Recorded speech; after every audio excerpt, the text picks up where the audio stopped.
What's happening, man? What's cracking?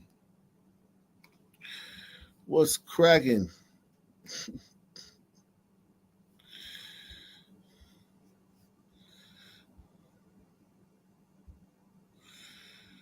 We are in the building.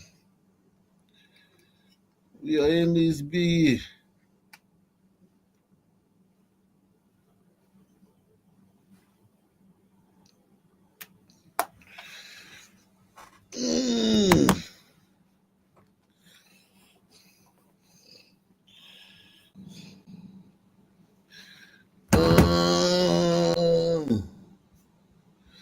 What's cracking? How's everybody doing, man?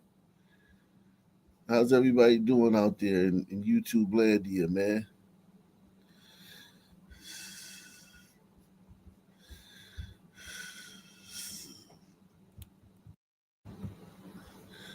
How's everybody doing in YouTube land here, man? Breaking Sun News. Yeah, man.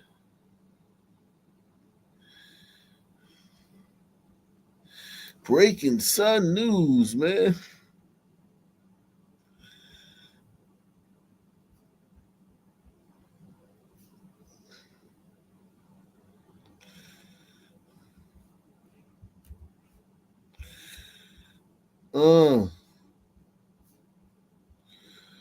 I don't know what happened, man.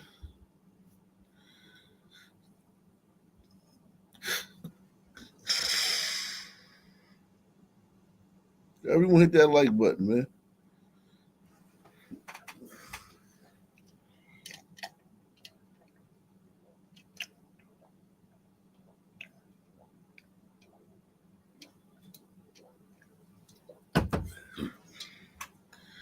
Everyone hit that like button, man.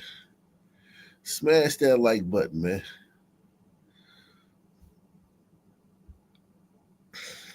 We got a great show for you guys tonight, man.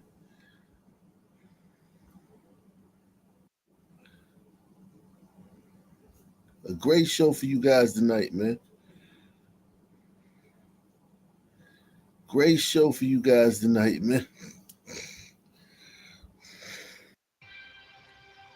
Well, Baltimore police say federal agents tracked down the suspect accused of gunning down a woman in the middle of the street in Baltimore last month. That deadly shooting went viral after it was caught on cell phone video. Fox 45's Alexa Ashwell joins us with more on the case. Alexa. That's right, Vincent. Baltimore police have identified the suspect as Unique Thorne. Investigators say just yesterday, the 26-year-old was arrested hundreds of miles. She's a unique thorn in society's side. Unique thorn. After it was caught on cell phone video. Fox 45's Alexa Ashwell joins us with more on the case. Alexa.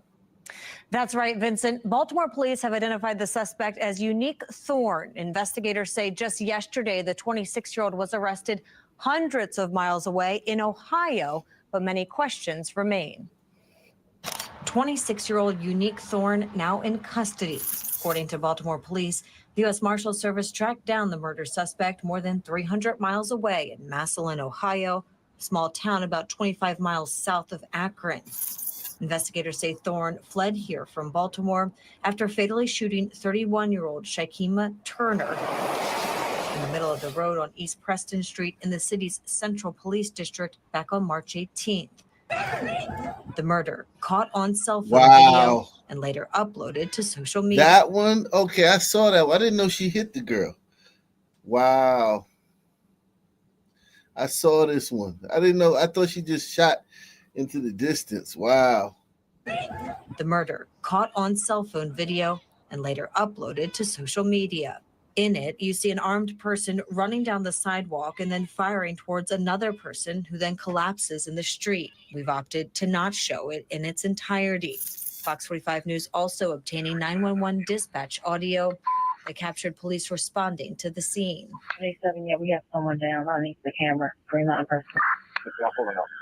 She had one shoot to her chest. You guys did one to the head? Chest. She shot the chest. Baltimore police say a dispute led up to the shooting, but since Thorne's arrest, investigators have yet to release any additional detail, including the believed relationship between the suspect and victim, if they were known to one another prior to this dispute, and what exactly this dispute was about. The spokesperson writing, all those questions are part of the investigation and will be presented in court. I checked. Thorne does not have a criminal history here in Maryland. We're checking other jurisdictions, including Ohio, where investigators say she fled and remains right now. Investigators say she will be extradited to Baltimore, but when asked, did not have a time frame. Alexa Ashwell, Fox 45 News. Wow. Wow. That big old girl chased that girl down the street. Jesus Christ. Shout out to my man Nate Ways, aka Ricky Henderson, getting the ball rolling, man. Smash that like button, man. Yeah, man. He said unable to thumbs up the stream. That's odd. Why wouldn't you be able to thumbs up the stream? That's peculiar. No, I am. No, I am. No, you can. I just did it. You can. You can. Jeez. That's a nice bite too, man. And Nate. Jeez. You see this girl chasing this girl down the street? She chased this girl down the street and killed her. Look at this shit. The murder caught on cell phone video and later uploaded to social media. In it, you see an armed person running down the sidewalk and then firing towards another person who then collapses in the street. We've opted to not show it in its entirety. Fox 45. Jeez. These sisters, boy. Whew. Now, through a WSAZ investigation, police say they believe she was behind one of the most horrific crimes Huntington has ever seen, the prom night quadruple murders in May of 2005. Shirlethia Bunny Holmes, an admitted drug dealer, has never been charged in that case, but she was tried and convicted of ordering the 2004 murder of a woman named Wendy Morgan. Holmes was given a life sentence with the possibility of parole after 15 years. In her very first parole hearing just last month, the West Virginia Parole Board decided to release Holmes. Tonight, we are taking a look back as Bunny Holmes... I don't want to hear shit about racism. Press 1. I don't want to hear shit about the criminal justice system isn't fair to black people. Black people get eaten up by the criminal justice system. We never see that. We never see that. That's never our experience on this show when we watch this shit. Now, through a WSAZ investigation, police say they believe she was behind one of the most horrific crimes Huntington has ever seen, the prom night quadruple murders in May of 2005. Shirlethia Bunny Holmes, an admitted drug dealer, has never been charged in that case, but she was tried and convicted of ordering the 2004 murder of a woman named Wendy Morgan. Holmes was given a life sentence with the possibility of parole after 15 years. In her very first parole hearing just last month, the West Virginia Parole Board decided to release Holmes. Tonight, we are taking a look back as Bunny Holmes prepares to walk out of prison. I have never in my whole life caused or put anyone in harm's way. From the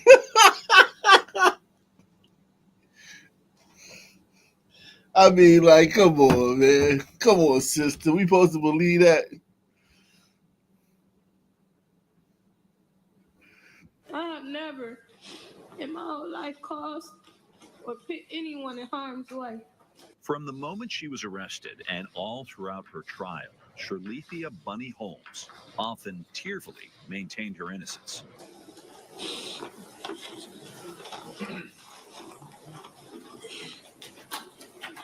And right now, I'm sitting here fighting for my life. Holmes was charged with being an accessory before the fact to first-degree murder in the death of Wendy Morgan, accused of paying 2 men to kill Morgan, who was then... Damn, man.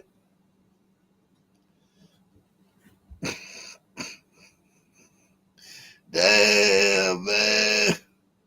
You know you can't read, girl. an accessory before the fact to first-degree murder in the death of Wendy Morgan, accused of paying 2 men to kill Morgan, who was then found shot to death in downtown Huntington in 2004. 4 years later at trial, 11 witnesses took the stand for Cabell County Prosecutor Chris Childs, including the already convicted triggermen in Morgan's murder, Rafael Harris and Cedille Gigi Harper, both punching huge holes in Bunny's not guilty plea. Did she tell you many times that she wanted her? Yeah. Was Gigi always there when that happened, or sometimes yes, sometimes no, or what? All the time. Who did most of the talk? Bunny. And she told you she wanted her shot? Yes. It was enough to earn a conviction and a life sentence. The jury, however, recommended mercy, which meant Holmes would be eligible for parole after 15 years at the Lakin Correctional Facility in Mason County. It didn't totally surprise me because, again, she was not the trigger man or trigger person. And also, the 2 actual shooters, neither of them got life without mercies. A sentence that included a chance for parole did not sit well with Wendy's mother, Marcia Morgan. It was also troublesome for family members of the 4 young victims of the 2005 prom night murders in Huntington, another crime police have always... Damn. So they think she did this one too. God damn. 4. Sisters ain't no joke, man. Always believed Bunny Holmes ordered. No one's ever been charged in that quadruple homicide, a tough pill to swallow for so many officers and federal agents who spent countless hours investigating the case and getting to know family members. This is a calling for most of us and a brotherhood, but we try to give back to our communities. So you get invested in those people's lives and trying to assist them, but it also affects yours. Fast forward 15 years, March of 2025, Bunny Holmes' very first hearing before the West Virginia Parole Board. We obtained an audio transcript of the hearing. Yes, ma'am. Would you please state your name for the board, please? My name is Shalithia Holmes. Holmes appeared before the board in Charleston on a video feed from prison, still insisting she did not order the hit and only saying she should have spoken up to prevent Wendy Morgan from being killed. Was the idea to kill this victim your idea, yes or no? It was, so it wasn't my idea. Did you encourage her death? I probably did. I can't say. We were young and we were talking and we were joking around, so it was like, it wasn't. I could say I have to say I was wrong for not speaking up. Holmes' mother, also attending the hearing from Detroit, Michigan, spoke on her daughter's behalf. No one who opposed her parole was on the call. Holmes made an impassioned plea that she is a different person than the 22-year-old everyone labeled as a drug lord. I came to prison without even having a GED. And then I got my bachelor's degree. I'm a certified mentor through Catlin Ministries. I work with the chaplain. I'm a chaplain's assistant here, and I'm a peer mentor.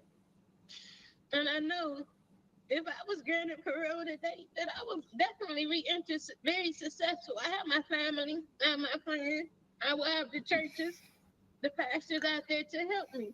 After a 13-minute hearing, the board deliberated for just 3 minutes before returning to deliver the news that would bring tears of joy to Bunny Holmes. Can you hear me, Miss Holmes? We are going to grant your parole today. Good luck to you, Miss Holmes. I hope you heard everything I told you. If you have any questions, Mr. Leonard should be able to answer those for you. We wish you well, Miss Holmes. Good luck, and hope we don't see you back here again. Yes, sir. Thank you. Thank you so much. You're welcome. Good luck. And Bunny Holmes is set to be released on April the 9th and is barred from ever coming back to Cabell County, West Virginia specifically. As we mentioned, no one from the victim's family or law enforcement or the courts appeared before the parole board. We have been trying to confirm whether the victim's family, police, the prosecutor's office, and the courts were even notified in advance of that hearing as required by state code. Well, a spokesperson from the state tells us no victim's address was provided in the records. Therefore, the victims were not notified. As for the other agencies, the parole board spokesperson says they have a record of notification letters in their system, but told us we had to formally request copies of those letters. So we did, but we have not yet received them. We also reached out to those agencies to see if they received the parole hearing notification letters themselves. The Cabell County Chief Circuit Judge Chad Lovejoy's office says it is our practice to not comment on matters before the court or previously before the court. The prosecuting attorney's office says a staff member received a fax requesting an address for Wendy Morgan's next of kin, to which we responded that we were unable to locate any family. We did not receive any official notice of hearing. And the Huntington Police Department says parole decisions in West Virginia are made solely by the West Virginia Parole Board. The board considers a range of factors, including institutional behavior, rehabilitation progress, and readiness for reintegration, based on records and information available only to the board and to the Department of Corrections. Now, while prosecutors the sentence, the court, victims, families, law enforcement may have offered perspective, none have access to the full record or role in the decision itself. Huntington Police Department defers entirely to the board regarding any questions about the basis of its decision. We will obviously be following up on this story. We'll be right back. We are. Wow.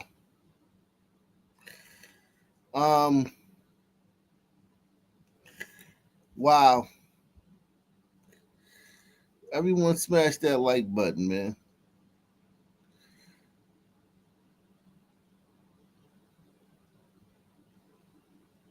Everyone smash that like button, man.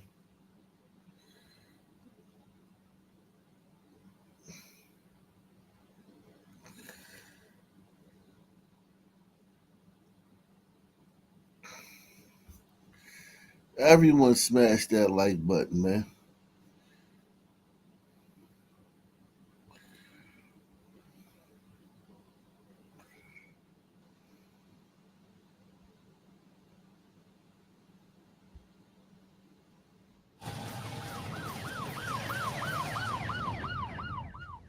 It is that time. Good morning. I'm Dan DeRose with 19 News. It's time for Cuyahoga's Most Wanted. Every week, we work with Crime Stoppers of Cuyahoga County and the Cuyahoga County Sheriff's Department to feature 3 fugitives. These are people who are all making us a little less safe simply by being on our street when they need to be in a courtroom in front of a judge. Let's welcome in, as we do every week, Detective Red Dyer with the Cuyahoga County Sheriff's Department. Red, how are you, sir? Fantastic, Dan. How about you? It's good to have you back, and we've got 3 more fugitives. You know, Red, eventually I think we're going to, every time I think we're going to run out of fugitives to feature, you send me 3 more.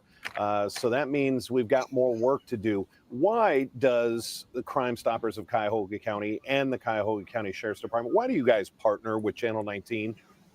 Well, Dan, as we go over every week, we recognize the value in the eyes and ears of our community. It gives people in the public a chance to help us close these cases. Well, Dan, as you said, very extensive, so I'll try to get this out as quick as possible. In February of this year, Mr. Parks pled guilty to attempted felonious assault and failure to comply. According to reports in that case in April of 2024, gang unit detectives arrested him after he was found to be the driver of a vehicle which had fled from Ohio State Highway Patrol. Reports claim that the vehicle had been stopped as it had been reported as stolen in an aggravated robbery case, so very serious. After officers initiated a traffic stop, Durand immediately fled and struck an OSP vehicle. A pit maneuver was performed, and he was taken into custody at that time. He's also wanted for an aggravated robbery case where reports state that he confronted the victim, pulled a handgun, pointed it at the victim, and demanded their vehicles. We're talking about a very serious situation, Dan. He then fled in that vehicle. This case was set for trial, but he failed to appear, and a warrant was issued for his arrest. Mr. Parks can be identified by what I believe is a tattoo of a face on the right side of his neck. He's approximately 5'5" and 185 pounds, and was last known to be staying in the 3900 block of East 66th Street in the city of Cleveland.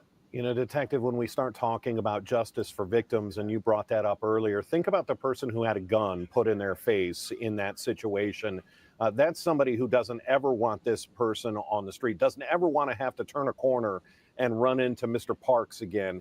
And so that's why we need him off our street. Red, we've seen all kinds of mug shots here on Cuyahoga's Most Wanted. I've never understood the people who smile in their mug shots as if they're proud of being arrested and the crimes that they're being charged for. That appears to be the case for our next individual. Let's get to the case of Brianna Mason. What do we know? Well, Dan, what we know is this is no matter to smile about. In November of 2024, Miss Mason pled guilty to aggravated assault and domestic violence. According to reports in that case, she and the victim engaged in a physical fight, and after several minutes of physically fighting, the two separated. However, as the victim was walking away, they were struck by a car being operated by Brianna. The vehicle pushed the victim against a fence, causing injuries to their leg and head. But she didn't stop there. She then backed the car up several feet and attempted to strike the victim a second time, but the victim was able to escape, luckily. She failed to report to probation in March of this year, and a warrant was issued for her arrest. She's 5'7" and 193 pounds, and was last known to be staying in the 3600 block of East 104th Street in the city of Cleveland. I can't imagine that situation. You're in a... She got probation for that. Domestic violence situation. You're being beat up by someone you thought cared about you, and then to have them try and use a car to run you over not once but twice is a serious situation. Red, we see a lot of sex offenders on Cuyahoga's Most Wanted. We have a registry list for a reason. Let's get to the case of James Bradley. What do we know? Well, Dan, James Bradley actually has 2 warrants with the Sheriff's Department, both of which are for not verifying his residence with the Cuyahoga County Sheriff's Department. He's required to register as a sex offender due to a guilty plea in 2011 to gross sexual imposition. According to the Sheriff's Department Sex Offender Registry, the victim was a juvenile. And I know our community feels very passionately about protecting our children. He has an extensive criminal history with the Sheriff's Department dating back to 1991. He's approximately 5'9" and 175 pounds, and was last known to be staying in the 3500 block of Crochan Ave in the city of Cleveland. Red, we do it for a reason, because we give people the opportunity to call in anonymously. People might be scared. Jeez. Jeez.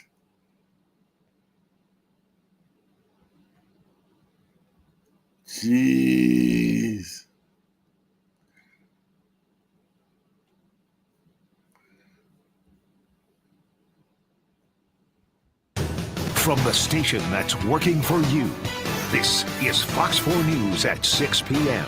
My child was pregnant with a baby, so it's not 2 lives gone, it's 3 lives gone. Tonight, a family grieves not only the loss of a mother and father, but the new life they were expecting. Hello and welcome to Fox 4 News at 6. I'm John Holt. The mother of this pregnant Metro woman now offering her own reward for an arrest and conviction in the shooting death of her daughter. New at 6, Fox 4, the story you'll see only on Fox 4. Malik Jackson live at police headquarters. Malik, this is a terrible set of circumstances. It is, John, and it all happened Monday in South Kansas City. And there's another sad twist to this story. Family tells us the person believed to have killed this expectant mother and her fiance was a friend. Now this family is left with a growing list of questions and no clue. How many likes we got? How many likes we got? Do we have to lock the doors, man? We're going to have to lock the doors, man. We're going to have to lock the doors. We need 200 likes to get the doors open, man. 200 likes to unlock the doors. Deacons, all my deacons, if you got a wrench, man, lock the doors, man. Draw the shades, man.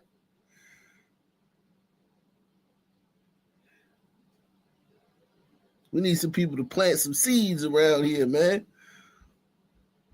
It's Friday. Let's get it cracking. Superstar says, man arrested for posting photo of a fire pointed at a unsuspected cop. Just sent you an email. Okay, great. Good. I'm going to check that out. A firearm. I'm gonna check that out. Yeah.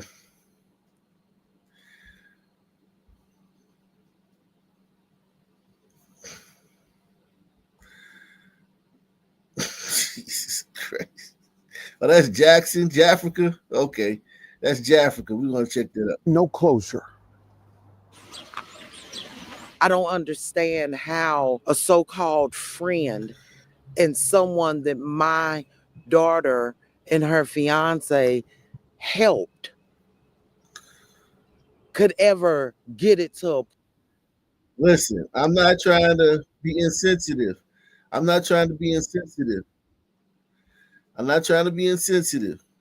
I'm not. Because I understand I've helped a ton of niggas. I've helped a ton of niggas. But I will tell you this. No act of kindness, and I mean not one, will go unpunished. Okay? There ain't a goddamn act of violence, act of kindness in Sunistan, Blackistan, wherever, that will go unpunished.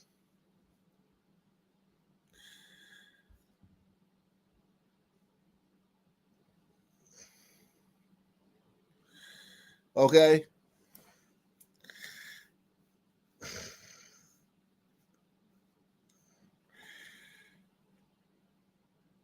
Said do her better than that friend. She mad, man. She is a rough looking sister, man, but still, she upset, man. I don't understand how a so-called friend and someone that my daughter and her fiance helped could ever get it to a point where now you're killing them. Desiree Johnson is furious. She arrived in Kansas City Tuesday after her daughter, Amina Johnson, who is a mother of two with one on the way, and Amina's fiance, Derek Rhodes, were shot and killed Monday evening near 98th and Marsh following a dispute with friends. I don't know if pissed off is the word. This same young lady was supposed to be coming to Florida with my daughter, taking trips with my daughter. My daughter and her did hair together. You acted like a friend to my child, and then you turn around and killed my child. Desiree says the couple's relationship with those two friends went downhill. Desiree says one of those friends vandalized her daughter's house. That's when Derek and Amina confronted them. Then gunshots. Amina. Yeah, man, it's best to stay away from niggas, man. Niggas always ratchet up the incident, man. They always gotta fuck with your shit. They always gotta fuck with your stuff. They always gotta like do some sneaky shit. They say there's too many sons in jail. I think this, just from this, man, from what we've seen so far in this show, there should be like 3 times as many son people in prison as there are. What do you guys think? I would say 3 times as many son people should be in prison or in jail as there already are right now. Just judging from the first 30 minutes of this episode.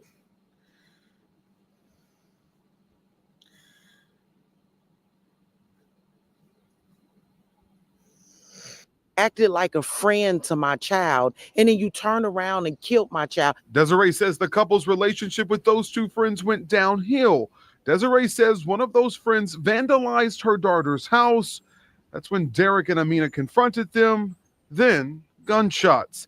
Amina and Rhodes died at the hospital. Police took one man into custody but released him, citing a lack of evidence, according to Desiree. Now, when I talked to the detectives told me that nobody's talking. So I'm here to say that we're putting up a $5,000 reward for anybody who has information that can lead to the arrest and conviction. Now this grandmother has to explain these horrible circumstances to Amina's children. How will you break the news to your grandchildren? I don't know. I haven't figured that out yet. How do you tell your grandchildren? It's all undescribable for me. My emotions are, needless to say, everywhere. Now Desiree Johnson is left to plan a funeral for her daughter and take care of a 4- and a 7-year-old. It's a very tough and difficult situation. We do know that on top of the $5,000 reward that the family of Amina Johnson is offering, that will also be in tandem with a $25,000 award from the Crime Stoppers. You can remain anonymous by calling the TIPS hotline at 816-474-TIPS. We sent a list of questions to KCPD, and they cited this being an open investigation. Jesus.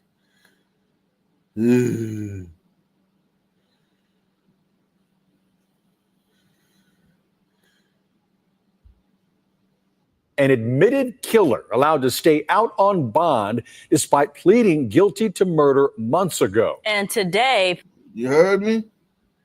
There should be 3 times as many niggas in prison as there are. If the system worked to the letter of the law, there will be 3 times as many niggas in prison right now as there are right now.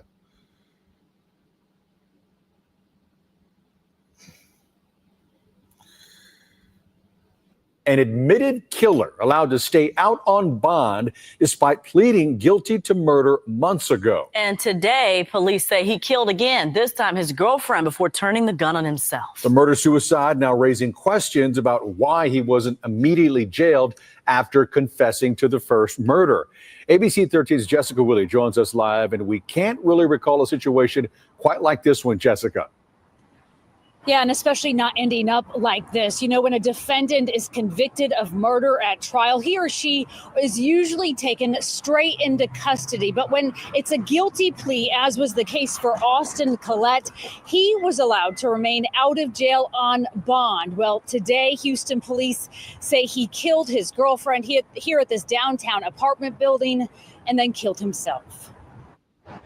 A welfare check at 1810 Main Street turned into a SWAT scene this morning, with HPD's robot dog making an appearance. Inside one of the apartments, Houston police say Austin Collette fatally shot his girlfriend and then shot himself. All of it happening while Collette, a confessed killer, was waiting to see how much prison time he'd get. It's a major stressor event, being charged with multiple felonies.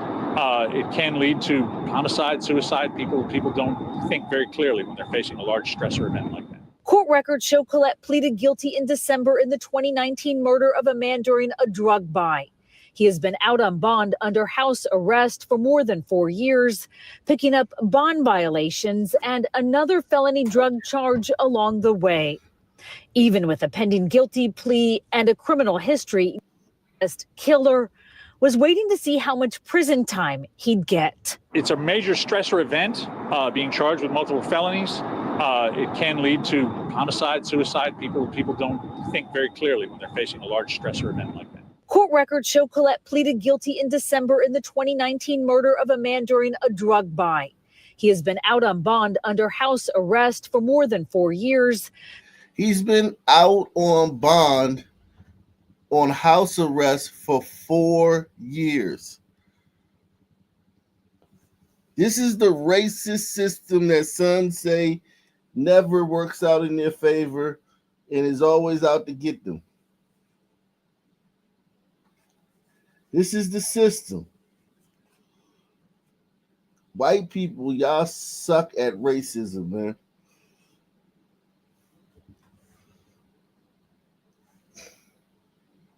He's been out for 4 years after confessing to kill somebody on fucking house arrest, waiting for his sentence. Court records show Collette pleaded guilty in December in the 2019 murder of a man during a drug buy. He has been out on bond under house arrest for more than 4 years, picking up bond violations and another felony drug charge along the way.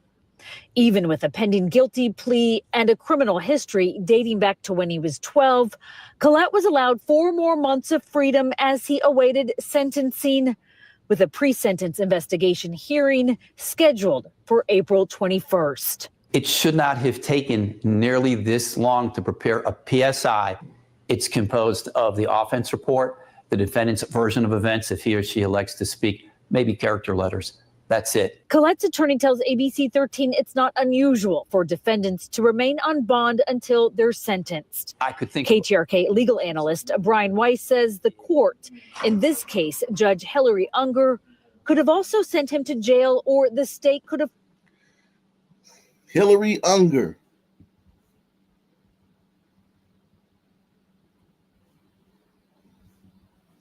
Filed a motion to have him taken into custody, neither of which happened in this case. This defendant was not eligible for probation. This defendant was going to the penitentiary. This defendant would not be able to appeal whatever sentence was handed down. That's part of the paperwork. This defendant knew that he would serve 50% of whatever prison time he got before he took a peek at the parole board. What could go wrong? What went wrong today is that he killed another human being.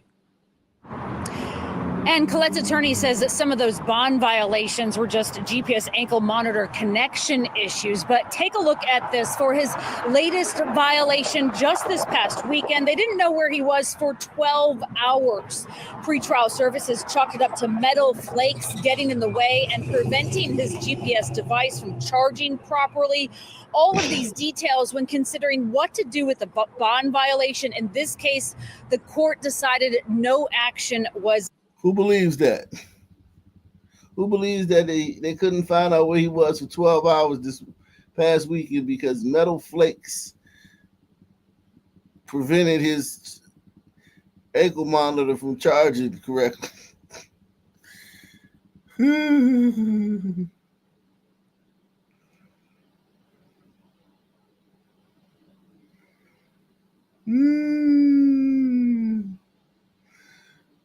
You know what?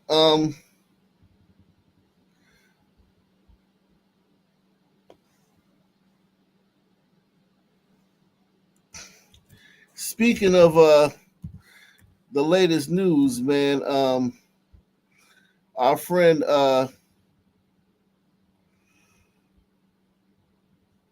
Austin Metcalf, man. Our friend Austin Metcalf, right? It reminded me of a case from a few years ago that didn't get any attention. I mean, it was the Democrats were in power, so, but this case, this Austin Metcalf case reminds us eerily similar of this case right here. Our friend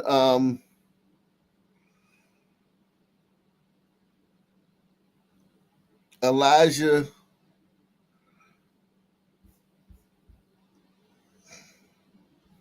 Family, friends, and community members will gather tonight to say their final goodbye to a standout high school football star. Elijah DeWitt was shot and killed a week ago while out on a date with his girlfriend near Sugarloaf Mall last week. His funeral starts in less than an hour at 6 at Jefferson High School.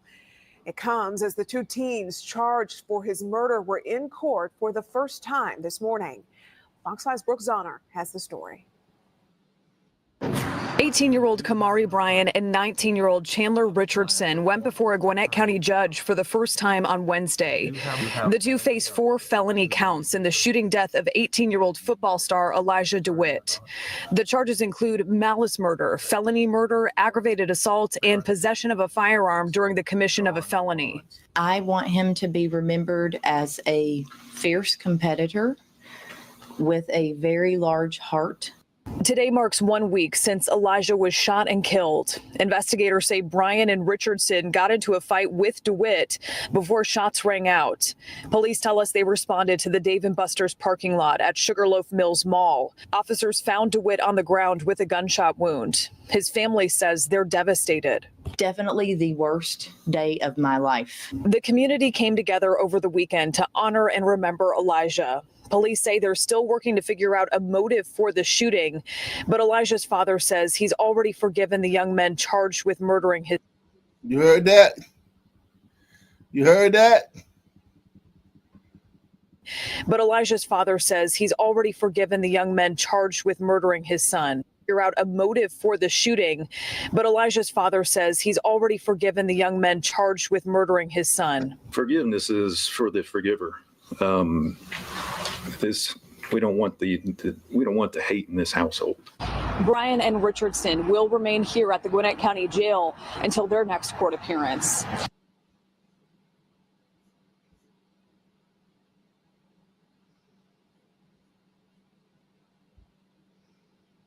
Atlanta News First starts now. A rising high school football star killed in a senseless act of violence. This is a picture of Elijah DeWitt of Jefferson, that is in Jackson County. That 17-year-old was killed in the parking lot of the Sugarloaf Mills Mall. His shooter still on the run. This is Atlanta This News. was 2 years ago. 2 years ago. Zero outrage about this story. Zero coverage. I'm talking about zero outside of the local news. News at 5. I'm Tracy Hutchins. And I'm Alan Devlin. Police say there is no threat to the public at this time. Atlanta News First reporter Adam Murphy live this evening. And Adam, that community where you're standing right now in mourning. Certainly so, Alan. I'll tell you what, police are telling us at this hour this is not a random act of violence. Having said that now, this is where DeWitt actually played ball on Friday nights. He was very well liked in this community and a very talented athlete as well. And I'm understanding tonight that his team met earlier, not to practice, but to mourn the loss of their teammate, and the community is reeling also. It's very heartbreaking. I mean, you don't see this every day in small town Jefferson. Bailey Stanley is stunned and saddened by the loss of her classmate, Elijah DeWitt. DeWitt was shot and killed outside the Dave & Buster's at Sugarloaf Mills Mall Wednesday night. News of the incident spread quickly in Jefferson. I've known the kid for 10 plus years, and it's still hadn't set in yet. Bryson Hill played football with DeWitt and said they've been friends for more than a decade. It was a group of 4. The girls were in Dave & Buster's. They went to the bathroom, and Elijah went out with a friend of mine and grabbed something out the car, and then we all know the rest. The Jefferson High wide receiver entertained fans on Friday nights. He even got the attention of former college football and NFL great Cam Newton. He played in Newton's 7-on-7 league, featuring some of the nation's best high school players. Newton posted this comment on Twitter saying, "We lost a brother last night. Our thoughts and prayers are with the DeWitt family, Jefferson High School family, and all those impacted by this tragic loss. We will miss you. Rest in peace, Elijah Easy DeWitt." It's heartbreaking. We're all coming together, and we're going to help the family if they need help and everybody that was involved. This just didn't hit those that knew Elijah hard. It also really impacted the community. In fact, I spoke with the owner of the Diesel Donuts and Coffee Shop in downtown Jefferson. She told me that people have been coming in all day. They've been talking about this, very saddened by what has happened. And I will say this, they've also offered to do anything for the family to try to help them during this difficult time. We're live tonight in Jefferson. Adam Murphy, Atlanta News First. It is surely. Hit the like button, guys. Wake up. Smash the like button, man. Smash the like button.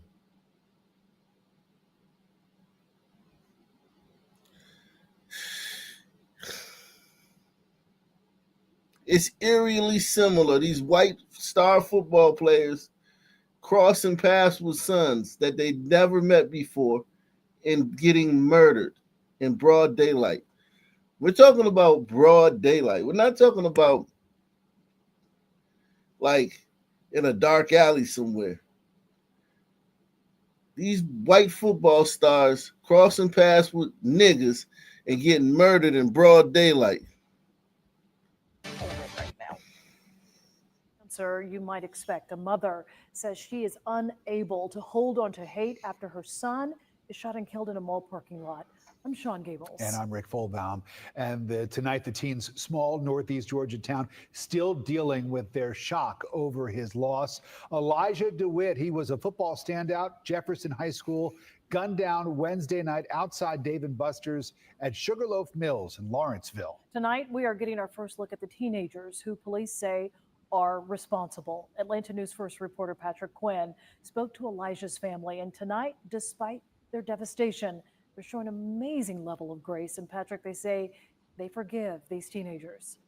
Elijah DeWitt was a senior here at Jefferson High School. He was shot and killed on Wednesday. Today, 2 suspects arrested in this case. They went before a judge. Meanwhile, Elijah's family tonight, they're reeling but resolute on who Elijah was and the legacy he leaves behind. People may ask, why do you sit down and do this? He was the love of our lives. And we want people to see how amazing he is and will forever be. Elijah DeWitt was a rising star, a great football player, getting Division I interest. But for his mom, he was more than just an athlete. I have a note that's above his bed that he never took off. And I said, I love what you do, but I love who you are way more. Don DeWitt said Elijah's organs will be donated. Already his eyes and heart valves have been passed on after the 17-year-old was shot and killed outside the Dave & Buster's in Lawrenceville on Wednesday. 2 suspects, 19-year-old Chandler Richardson and 18-year-old Kamari Bryant, were arrested in Anderson, South Carolina, facing charges of murder. Remarkably, Elijah's dad, Craig, told me he forgives. Somebody said white women will be the end of us. Nah, yeah, the white men are forgiving too, man. Shout out to Barry B, man. Barry B, man. Barry B in the building, man. Nate Wade's paying some reparations, man. Reparations gonna fix this, man. That's what's gonna fix this. Just give us more money, and we'll stop killing y'all, man. Give us money. Give us a big fat check, man, and we'll stop killing y'all, man. This sound like extortion, though. This nigga, man. He ran across. Listen, he was in Dave & Buster's with his girlfriend on a date. I don't know whether they went out to smoke a cigarette or something, or get something out the car or something, whatever. But they stepped out of Dave & Buster's. When they left Dave & Buster's, they were going to go back in. They crossed paths with these 2 ninjas.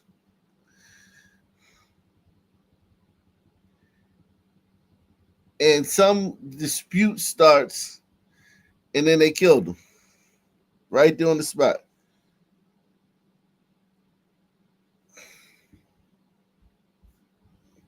Of murder. Remarkably, Elijah's dad, Craig, told me he forgives the shooters who killed his son. You know, we don't know the kids. We don't know their backgrounds. We don't know their story. They're forgiven from me. He was an amazing kid. That's Elijah jamming out with his dad. I'm told they had a special bond. He was my protector. For Elijah's sister, Delaney, she said it's his confidence that she'll remember most. Anything I'm doing, whether it's social, I know he's just going to be at the back of my brain being like, you got it. I know you got it. Elijah DeWitt, a loving brother, son, and standout athlete with a bright future cut short. He was an amazing kid. He will be missed.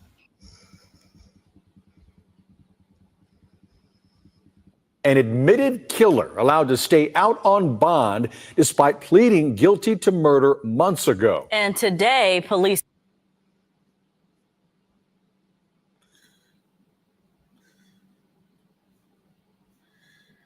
Let's see their sentence, man. How much? Judge sentenced 2 young men for the murder of a Metro Atlanta high school football star. Chandler Richardson and Kamari Bryant will now spend life in prison without the possibility of parole.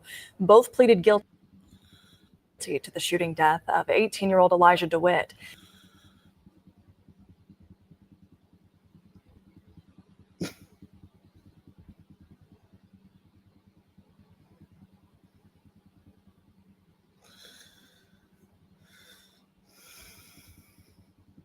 Shout out to Michael, man. He says, I give in so much money, I swear. Yeah, man. Support the channel, man. Give me the money, man, so I can unlock these doors, man. Like 200 likes to unlock the door, man.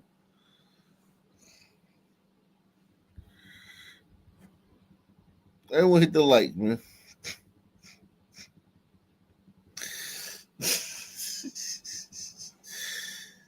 Oh, man. DeWitt was a student and football player at Jefferson High School in Jackson County. His family and friends packed the Gwinnett County courtroom on Monday, nearly 2 years after he was shot and killed in the Sugarloaf Mills Mall parking lot. A third suspect, Capita Jones.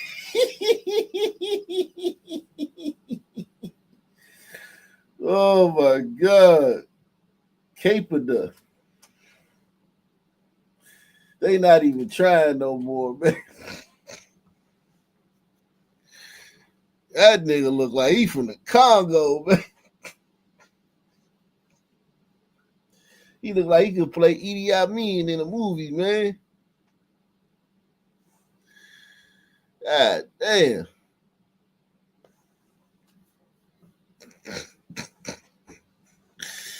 Yeah, I think he's a son. I think he's a son from African son, man. Probably got an African dad and an African American mom.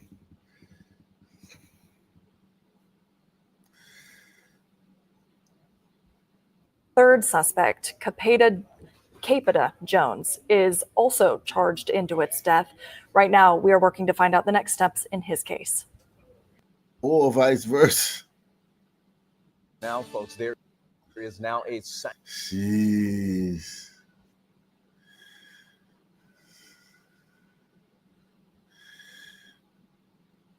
Jeez.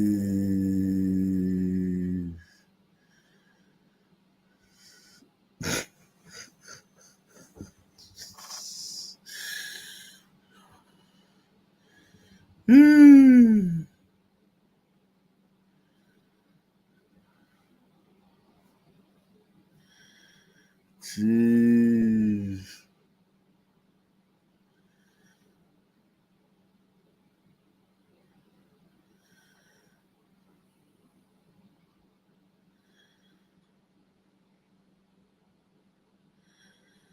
Yeah.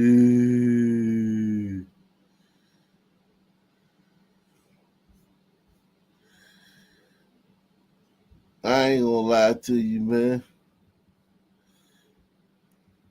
Judge sentenced a Milwaukee man to more than a decade in prison after carjackings and a chase ended in flames. But as Bill Miston shows us, his legal trouble isn't over. Mr. Poole was convicted in federal court and sentenced to a significant prison sentence. James Poole pleaded guilty last fall to federal carjacking and weapons charges and was sentenced this week to 11 years in federal prison. But the 19-year-old still has 2 open felony cases in Milwaukee County related to the case. But the federal charges did not incorporate all of the counts. Prosecutors say Poole carjacked a person on the east side in January 2024. And the next day, carjacked another person near 2nd and Plankinton. That vehicle would later lead police on a chase that ended near 82nd and Burleigh in a fiery crash. 5 people were in the vehicle, including Poole and Jabari Griffin. Griffin and Poole were charged with carjacking. These niggas look like science projects, man. They look like Frankenstein, man. He literally looks like Frankenstein, yo. Like literally. Yeah. Yeah.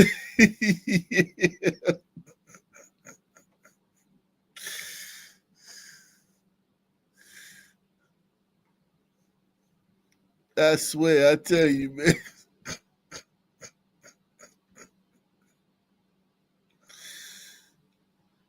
These niggas just take your car.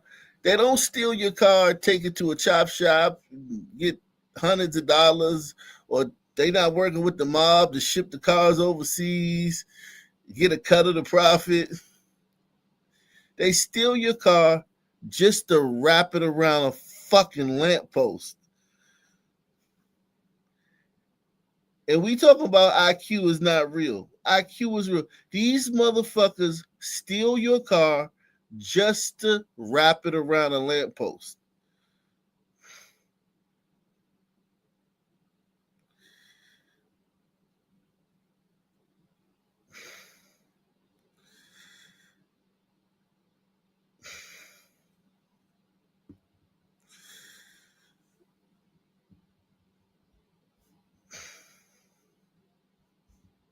That vehicle would later lead police on chase that ended near 82nd and Burleigh in a fiery crash. 5 people were in the vehicle, including Poole and Jabari Griffin. Griffin and Poole were charged with carjacking. Griffin was sentenced to 6 years in federal prison. Unlike some cases where the federal case takes over from the state charges, this is not that kind of a situation. Poole's facing charges of fleeing and eluding, recklessly endangering safety, and bail jumping. At the time, Poole was out on a $250 cash bond in a case from 2023. We're still requesting a global offer to resolve both cases at the same time. Federal filings say Poole was first arrested at 16 and several times in short order afterwards, with a pattern of stolen cars and police chases.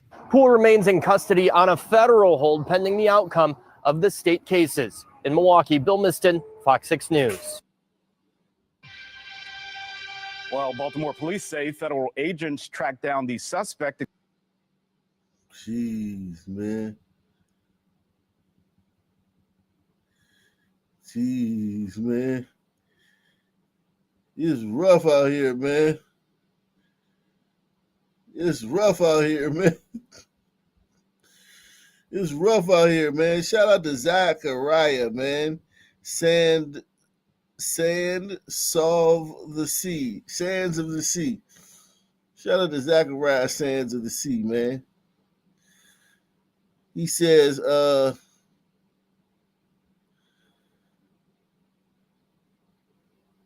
I love the show. Please look up the Community Relations Service. They are part of the DOJ. They pressure white families to say they forgive or else they will cut deals for the criminals. Community relations. Yeah, I heard somebody talking about that at one point. That might have been you. I had no idea about that. He said community relations services. Yeah, we did look that up, man.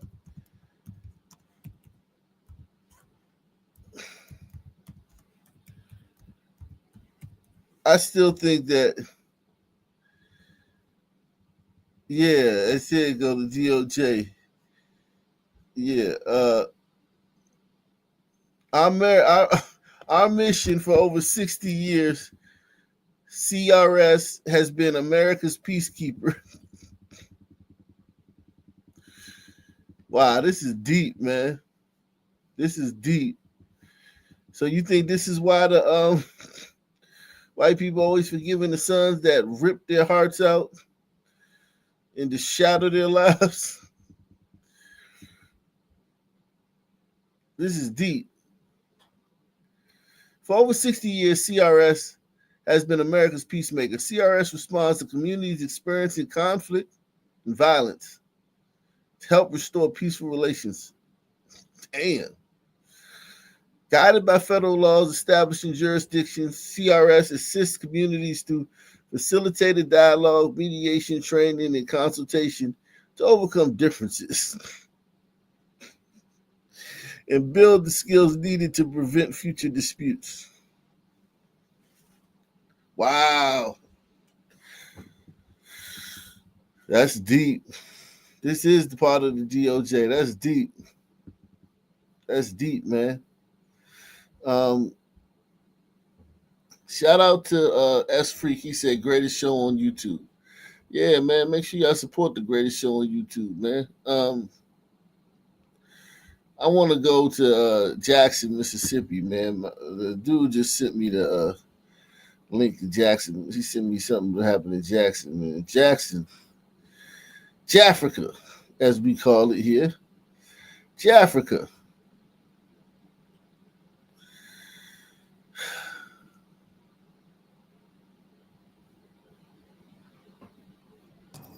Did you all do the shooting the other night? I ran. You ran? Yeah. Was this retaliation of some sort? I don't know them people, bro. I don't know them. Hey, man, you and your brother. Did you shoot that girl? This one. Hey.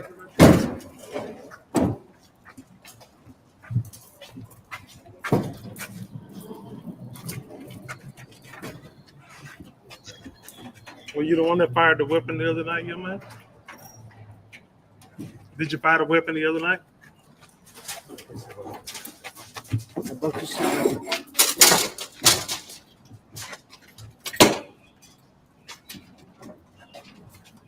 White.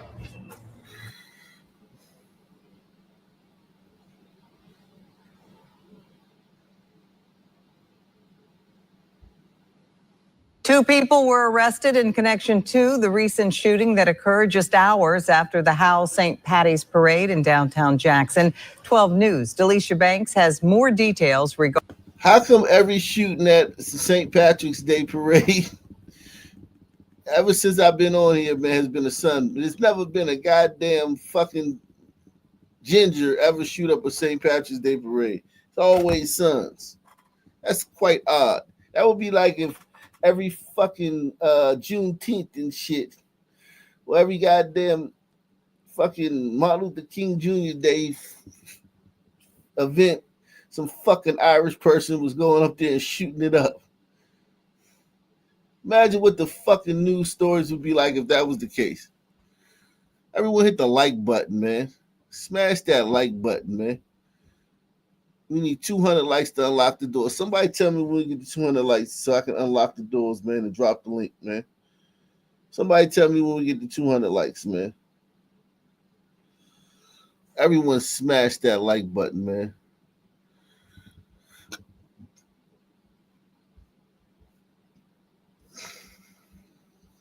Regarding the investigation and reaction from locals.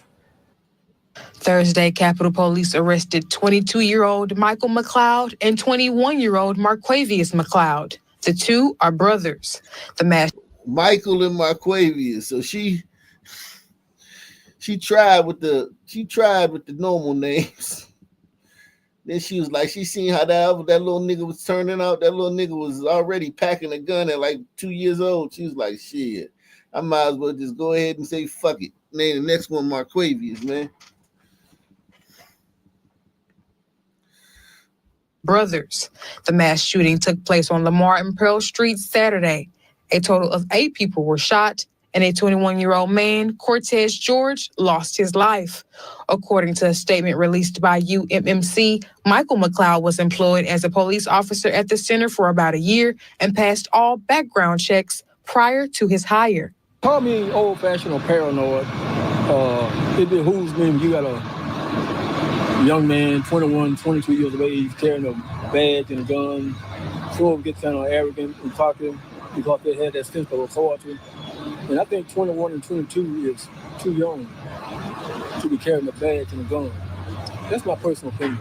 UMMC stated that Michael McLeod was not on duty during the time of the shooting, nor did he use his issued UMMC firearm.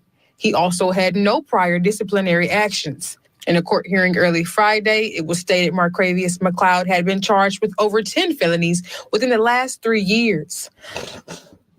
So one son, Michael, was at work. The good son, he was at work. I think he's a security officer, licensed to carry.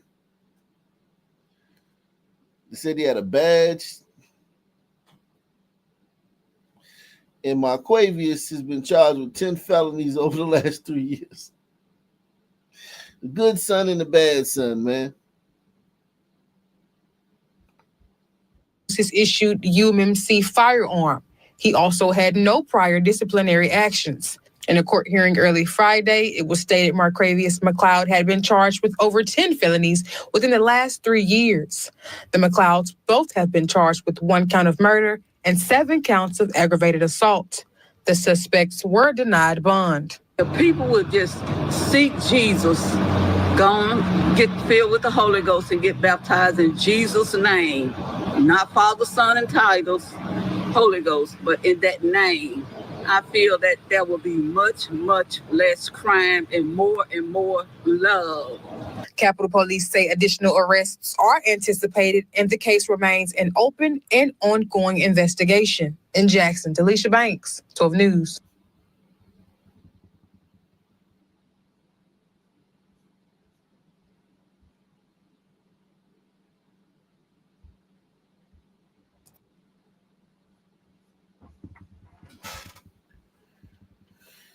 Wow. Well, they got some new officers. That's good. Jackson Police Chief Joseph Wade spent the morning swearing in new officers to join his department. Wade specifically referenced problems with youth crime, particularly children and teens glorifying guns and a lack of adult supervision as just a few of the issues these officers are going to have to face in their time at JPD. With 5 new officers on the force today, JPD is made up of 262 men and women in uniform, 41 more than when Chief Wade took over less than 2 years ago. We have enjoyed an uptick in our numbers due to our recruitment efforts by our team and me working the police transfer portal. I believe in you. That's why I'm giving you this opportunity. But more importantly, the citizens of Jackson need you.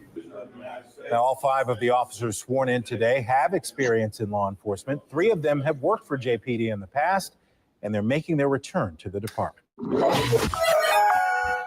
That's a good story. They got 5 more police officers down there in Jafrica. They need it, man.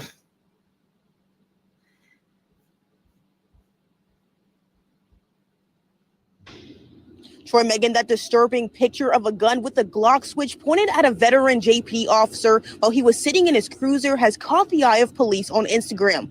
Tonight, police say that man is behind bars. Take a look. He is 24-year-old Stephen Perry Jr., and we caught him walking into JPD tonight. Officers in the gun crimes suppression unit went out to serve a warrant and found Perry on Baxter Drive in Jackson just before 6 p.m.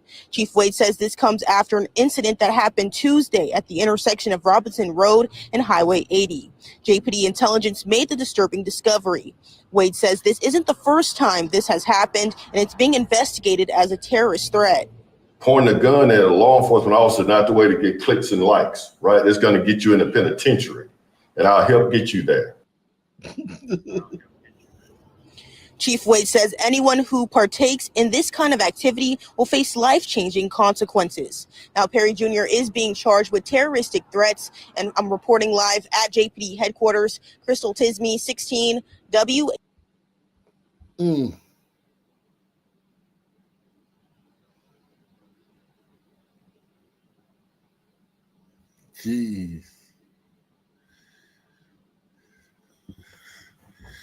Jeez.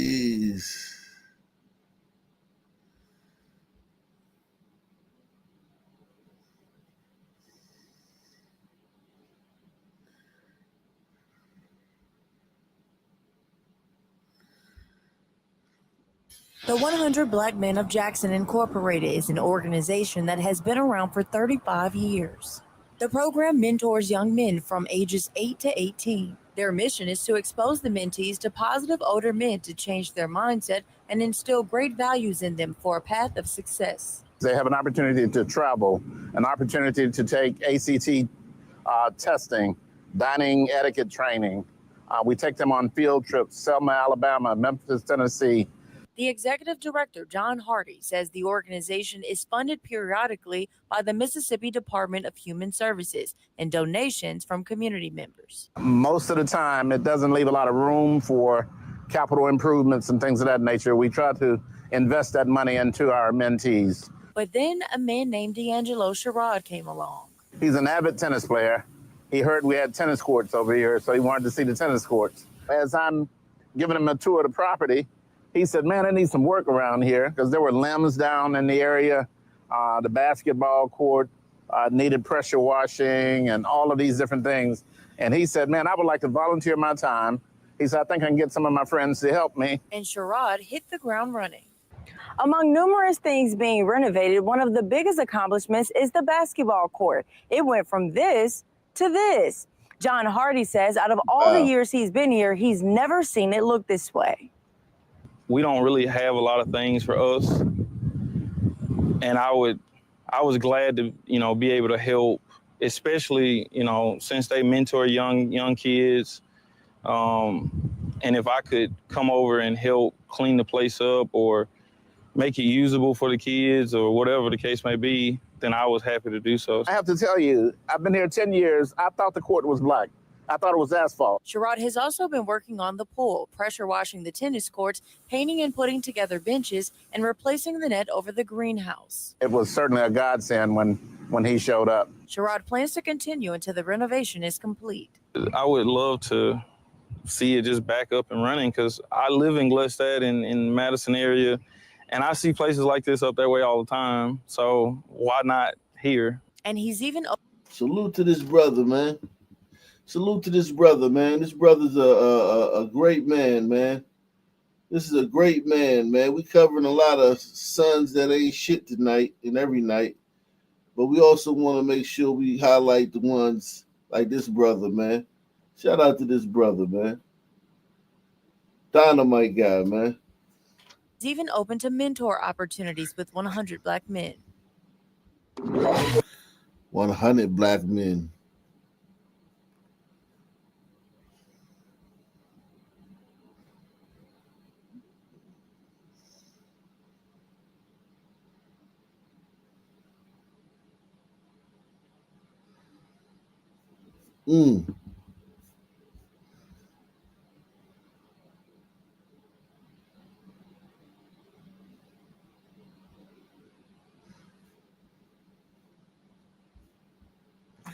Everyone smash that like button, man. The 100 Black Men of Jackson Incorporated. Smash that like button, man.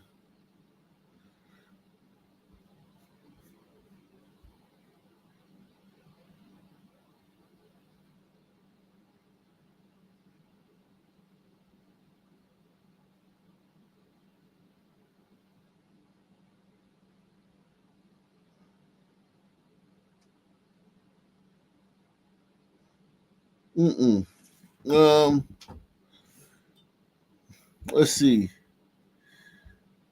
Lot going on in that little town of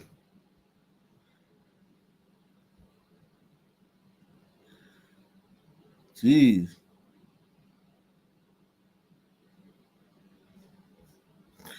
Lot going on down in this little town, man. Well, warrants have been issued in relation to an aggravated assault that happened in the 5,000 block of Ridgewood Road. 33-year-old Marion Mack has been charged with aggravated assault in connection to the incident that happened March 23rd. When JPD arrived on scene, they learned that one person had been shot, the person transported to a local hospital for treatment. This is an ongoing investigation. If you have any information related to the case, call Crime Stoppers at 601-355-TIPS.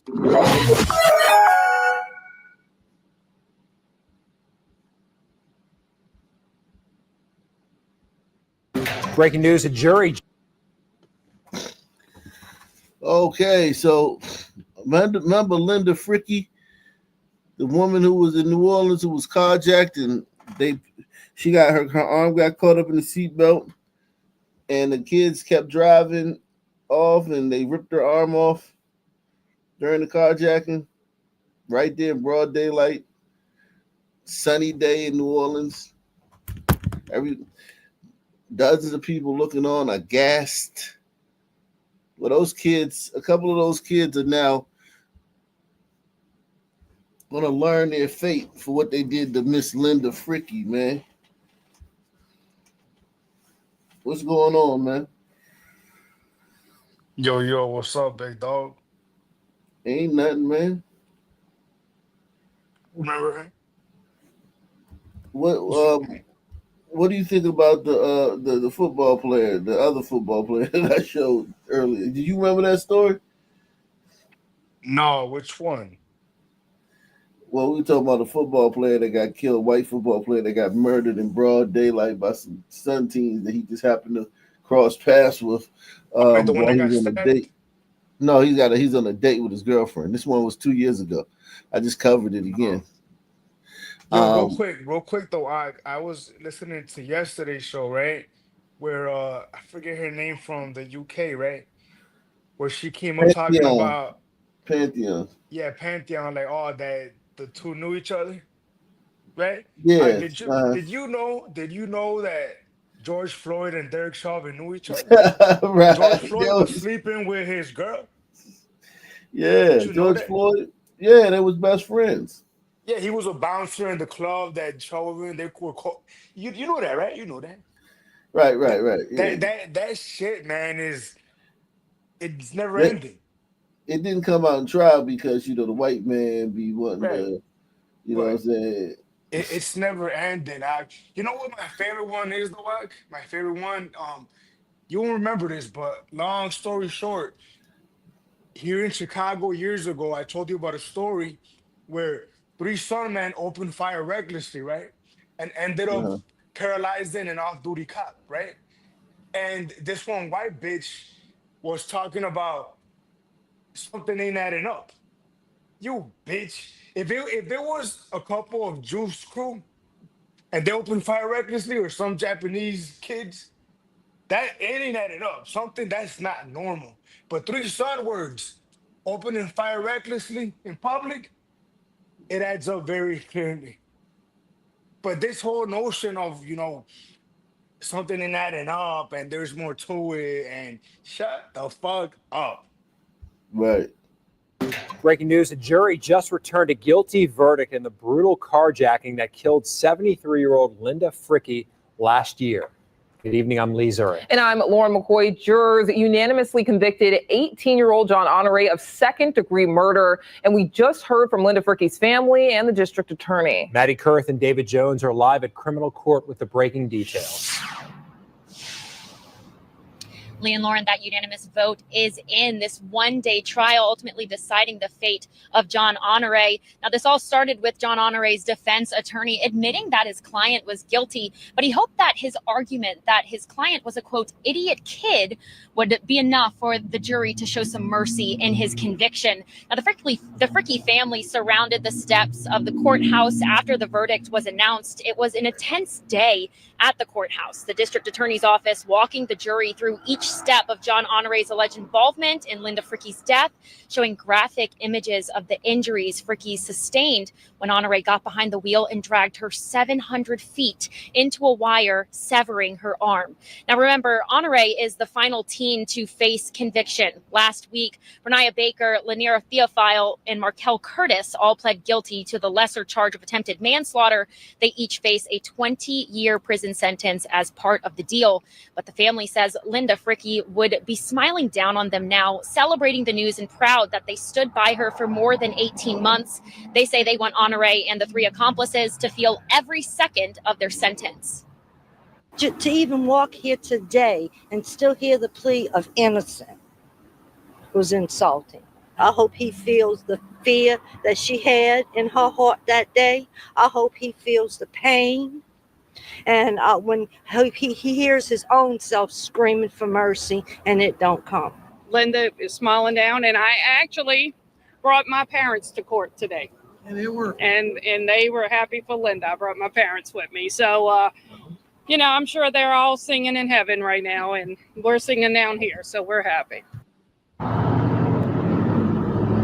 A sentencing date has been set for January 12th, 2024. Honore will face a life sentence with the possibility of parole after 25 years. Now, just moments before the verdict was read, Orleans Parish District Attorney Jason Williams arrived to the court. And David, he stood in solidarity with the Fricky family, saying that today justice was served. Maddie, that's right. Orleans Parish District Attorney Jason Williams striking a somewhat defiant, somewhat emotional tone in his remarks, standing shoulder to shoulder with dozens of members of Fricky's family. He addressed the defense's points in their closing arguments. The defense tried to make the point that Williams, in his campaign, promised never to try juveniles as adults, and yet here he is. Williams made the counterpoint that some lines are just too egregious to cross, this one being one of them. He said Orleans Parish needs to address lots of issues, starting as well with truancy. He said that if these teens had not been in school, or had been in school rather, that this never would have happened. Let's take a listen now to just a moment of what he said. What Mrs. Fricky went through, no human being should ever go through. I think the defense argued that there was no gun. A gun would have been more humane. You heard what happened. We couldn't show all the pictures. Matt was very clear that he was not going to traumatize this jury. I mean, this family will never be the same. This jury will never be the same because of the images that will be seared in their minds forever. And every stomp, every kick, every punch, every macing, every yard of the 2 football fields he drove was a choice. And the family tonight also thanking the DA, thanking the courts as well for keeping them up to date throughout this entire process and vowing to stick with it and to continue advocating for crime victims in Orleans Parish. Reporting live in front of Criminal District Court, I'm David Jones. Maddie Kurth, send it back to you guys. Think about what he said, what that guy Where said. a jury is now deliberating in the murder trial of John Honore. He's accused in the brutal carjacking and dragging death of Linda Fricky last year. Yeah, the case went to the jury about an hour ago in the trial that started this morning. Chris Welty is live from criminal court. Lee, Meg, yes, a verdict could be reached at any moment. Now, we're told that the jury has come back and asked the judge for written directions, written definitions, asking for definition of second-degree murder, manslaughter, and negligent homicide. The judge did provide the jurors with those definitions with no objection from the state or the defense. Now, today was a very emotional day for the Fricky family and John Honore's family. In the courtroom, prosecutors said this trial would be quick.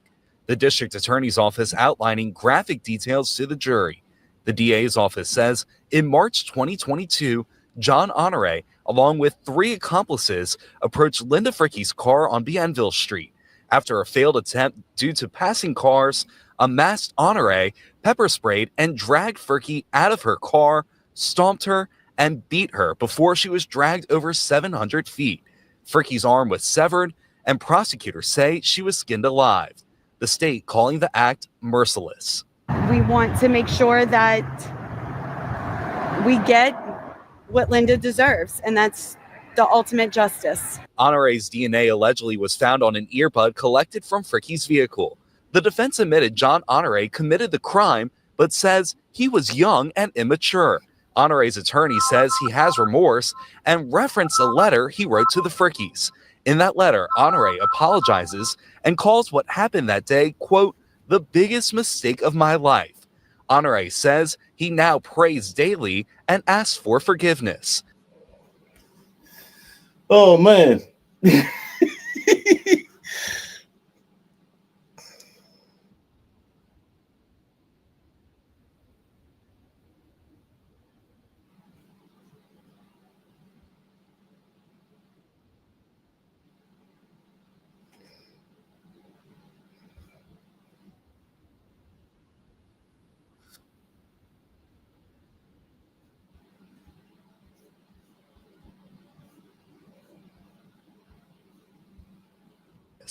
Honore's mother testified that she went to police and identified her son after a photo of him was broadcasted on the news. She said she feels bad knowing he could receive a life sentence.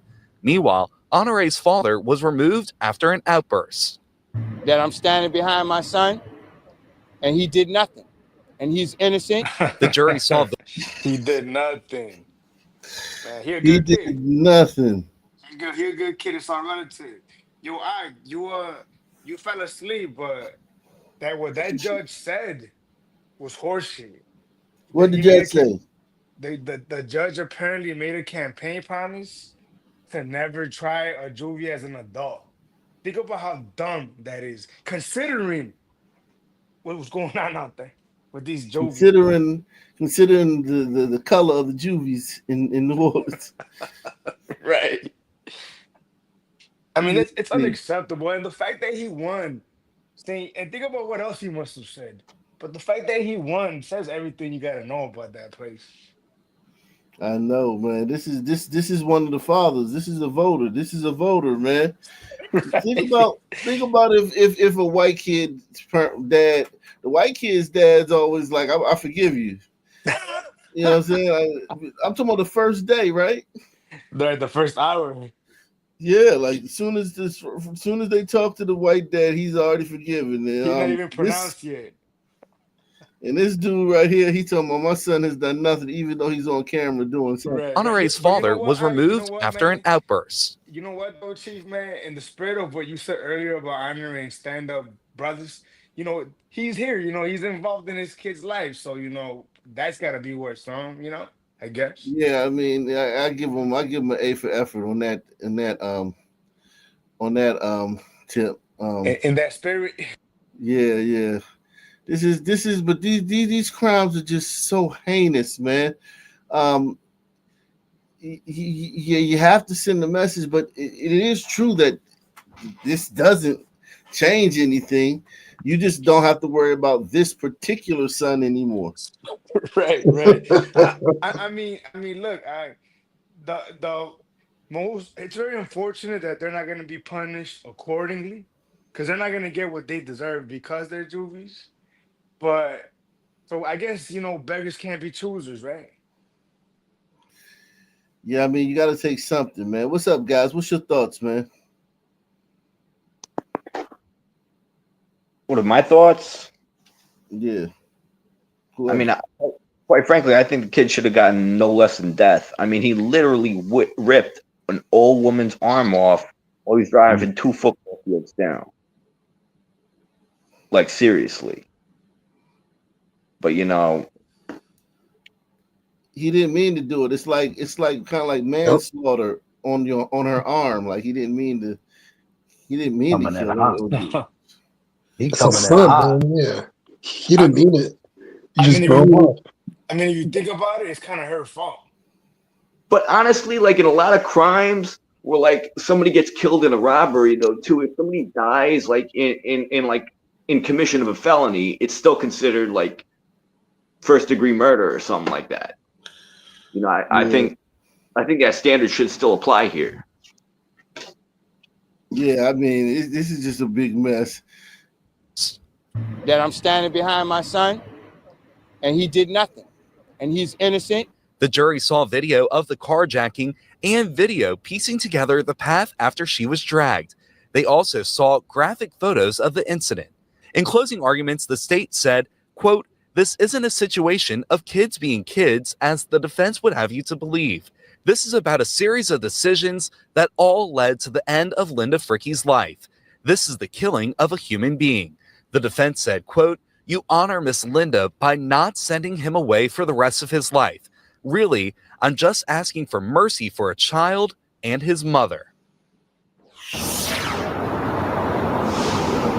Now, John Honore did not take the stand in his defense. Once again, the jury is still deliberating at this time. Our Maddie Kurth is in the courtroom, so should a verdict come down, we'll bring that to you right here on Fox 8 Report. Jeez, they still deliberating. That means he got a good chance of getting, good sentence, man. I've seen it. I've seen it where juvies like him, right, that are like obviously dangerous. They'll be in the juvie hall, right, and they're like doing like go to painting class and like arts and crafts, and they go to the judge and say, "I've been active. I've been joining programs to like be better," and they're going to arts and crafts. Yeah.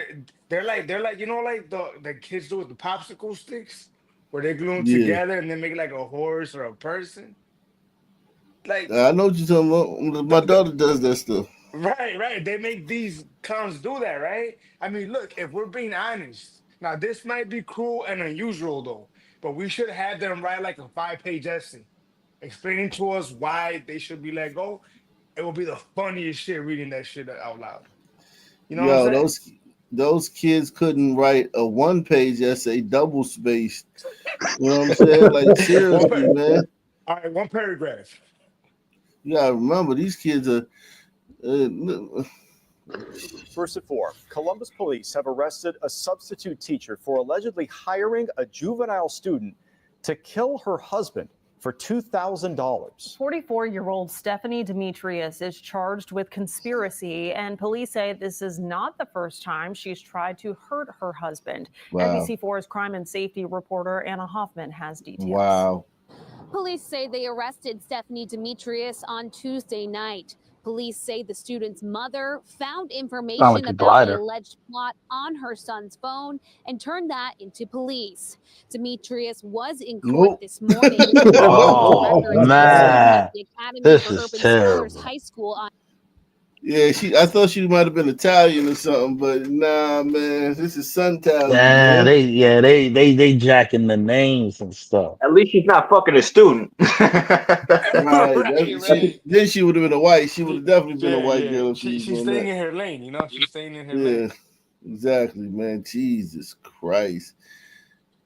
So she was gonna throw that kid's life away. She knows that kid was gonna be like, Yep. in deep trouble for that. And she just still was gonna do it. Think about how ice cold in her veins are. Like the ice running through her veins to have Yeah, the gall to do this. A student, yeah, that is bold, man. I'm kind of impressed. I'm not gonna lie to you. That's crazy. yeah. It makes Yo, me wonder how many times they got away with that. Like, I'm sure in Blackistan, these teachers have done it. This is not the first time. No Have way. done This this. is the They gotten first away time. with it. hey, Right. hey. Yeah, Mark getting nervous right now. yeah. I know, Nah, hell man. no, hell no, man. I got a couple more years and I'm out, man. Man, to kill her husband. I mean, I don't even know what to say, man. It's just crazy, dude. This shit sound this crazy. morning. According to records, a student at the Academy for Urban Scholars High School on East The Broad Street Academy for Urban Scholars. Has a nice ring Jesus. to it, man. That's one of those schools where like kids get kicked out of other schools and just Yeah. and Alternative like high a school. charter school. Yeah, charter school. Yeah, Here they call them alternative high schools. Alternative, yeah. Alternative school. Yeah. Street was approached by Demetrius and asked to kill her husband in Well, it exchange makes for sense now. $2,000. The records say she gave the student $250 as a down payment. Police say the student's mother turned in a recording of a phone call between Demetrius and the student. Police believe there could be other communication outside of school. Columbus police say this is not the first time Demetrius has been violent toward her husband, who they say she's now separated from. They sent me police reports detailing several times where Demetrius breaks the protection order against her. The reports say she has tried to run him over with a car, stabbed him, and set his house on fire. Jesus Christ. Essentially, it's a murder. Dang, what did he do? Yo, she tried to get a young savage to kill him. Yeah, this is a great advertisement for interracial dating, man. Go be happy, man, with a glider queen, man. Demetrius breaks the protection order against her. The reports say she has tried to run him over with a car, stabbed him, and set his house on fire. This case, essentially, it's a murder for hire plot. Something you would see on TV, where a teacher at a school is grooming a young person to the point where she believes she can convince this young person to kill her husband for mere thousands of dollars. And it sucks, right? It just absolutely sucks. No matter how you look at it, no human life should ever be valued with some type of dollar amount. Sergeant Fuqua says at this point, police cannot say how the alleged murder plot was to be carried out. A judge gave Demetrius a $150,000 bond. Local for you at Columbus Police Headquarters, I gotta admit, she's pretty smart though too, because she knows that he would take up that offer, and those Sun teens, they don't give a fuck. You know what I mean? But that's a double-edged sword, though, because they're retarded, true. right? What do you mean? Well, if and when they fuck up, you're fucked. Yeah, because they can't keep their mouth shut. Yeah, true. Support the channel via PayPal, Cash App, or the Super Chat, guys. Continue to hit the like button. We got Mystic Philly in the building. What's happening, man? What up? Ain't nothing. Yo, what up, bro? Man of the year. Let's see.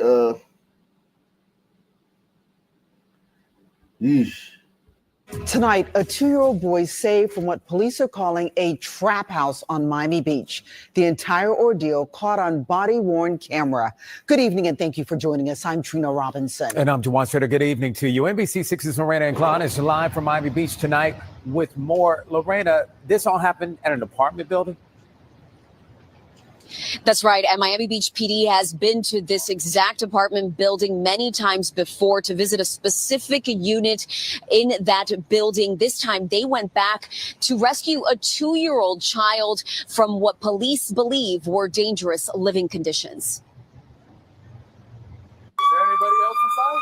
Body camera video shows the moment a woman carrying a child comes out of what Miami Beach police say is a known drug house on 11th Street near Euclid Avenue. The dramatic scene unfolding the afternoon of Saturday, March 22nd. It was one of many visits from law enforcement to this apartment building. Back on September 3rd, 2024, police were at the same apartment responding to an overdose pictured here. In January of this year, a domestic dispute brought them back. 2 months later, investigators were tipped off that a child was inside the apartment after maintenance workers spotted him during a repair visit. Inside the apartment, police found 3 loaded handguns. 2 of them were unholstered under a pillow. Detectives also found nearly 8 pounds of marijuana, pill bottles of oxycodone, baggies of cocaine. Jesus Christ, man. Growing up in a trap house, man. Man. Think about this. Think about this. The white system checks up on kids. You know what I'm saying? Like, think about it. If this was a black African country or a sun country, there would be no system to check up on a kid. That'd be your business. That'd be the parents' business. It would be almost like the opposite. Like, mind your business. Leave the people. You know what I'm saying? Like this, the white people have systems where they check up on these little Negro kids, man, and you know, just like monitor their. And listen, the kid could still die. The kid could have swallowed a fentanyl pill. He found a fentanyl pill on the ground. I drop blood pressure pills on the ground sometimes, and my wife, she'd be mad. She'd be like, you know, you could you know, you one of the kids could pick them up and stuff like that, and I'd be like, yeah, I'd be very vigilant to try to not to drop them. But these are fentanyl pills. The kid could picked up a fentanyl pill, boom, dead. And here's the thing: they would blame the white people, the white system. Like the system didn't check up on the kid enough. Damn. It was in trouble. They knew there was an overdose at that house a couple of months ago. They knew there was a domestic violence situation a couple of months ago. Why didn't they remove him? The kid from the house? Yeah. Yeah. You make a lot of great points, like, right? But one that jumps out at me, it makes me wonder, like, what does that system look like in the Ivory Coast, for example, right? There wouldn't be a system. There's no system. There can be. There's no way. That's terrifying. Nah. Yeah, it wouldn't be no system. The baby would just die. That's it. It's like I said, mind your business. Yeah, mind your damn business. And that little kid, he'll grow up to be a carjacker or something, or a gangbanger and shoot somebody, because he was saved by this system. And it's just crazy. It's so many fucking. It's deep. Like, it's deep. Damned if you do, damned if you don't, man. You can't work with some people. You know what I mean? Man, can't. That's deep, man. I don't even know. That's a lot. Salute to Deluxe 247, aka Cal Ripken, aka the real MVP, coming through once again, man. Make sure y'all support the channel via PayPal, Cash App, or the Super Chat. Only channel bringing this goddamn real shit to you. Everybody else jumped off the crime. Well, everybody act like the crime is over, man. Ain't nothing stopped, man. Just because Trump is in office, man. Trump ain't doing nothing about this. He's dealing with the immigrants. He may do something about this in the future. But not right now. He's not doing nothing about it right now. And more than $18,000 cash, among other evidence. 35-year-old Keontae Collins who according to police is the registered tenant for the apartment, came out shirtless and immediately put in handcuffs. Another man named Stephen Rich, who's the father of the toddler, was also arrested. Now, the woman that you see in the video is not the child's mother. She told police that she's casually dating Collins, one of the defendants, and she was babysitting the child that day. Now, according to police, the child is now in DCF custody. Reporting live from Jeez. I mean, look. You stop saying you stop saying this, but there's no solution, man. I miss the no solution days. And you should always say that because there's no solution, man. In case There's anybody no here solution. forgot, man. In case you forgot, man, no solutions. Yeah, there's no solution to this, man. None. Yeah, it is. Now to Texas, where a father says he forgives the teen accused of fatally stabbing his Healthy son tongue. at a high school track meet. Police are now Look at revealing. Good Morning America is covering it, but they covering it off the bat. Like listen how they cover it off the bat. Now to Texas, where a father says he forgives the teen accused of fatally stabbing his son at a high school track. Like they letting white people know, hey, white people, he's forgiven. There's no, if this was a black, it would be like community leaders are protest. There are protests scheduled for later on in the day.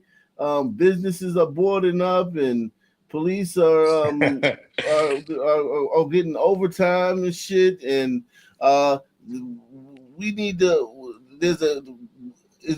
We need to have a national conversation on white supremacy and under Trump and all this shit. They would be fanning the flames.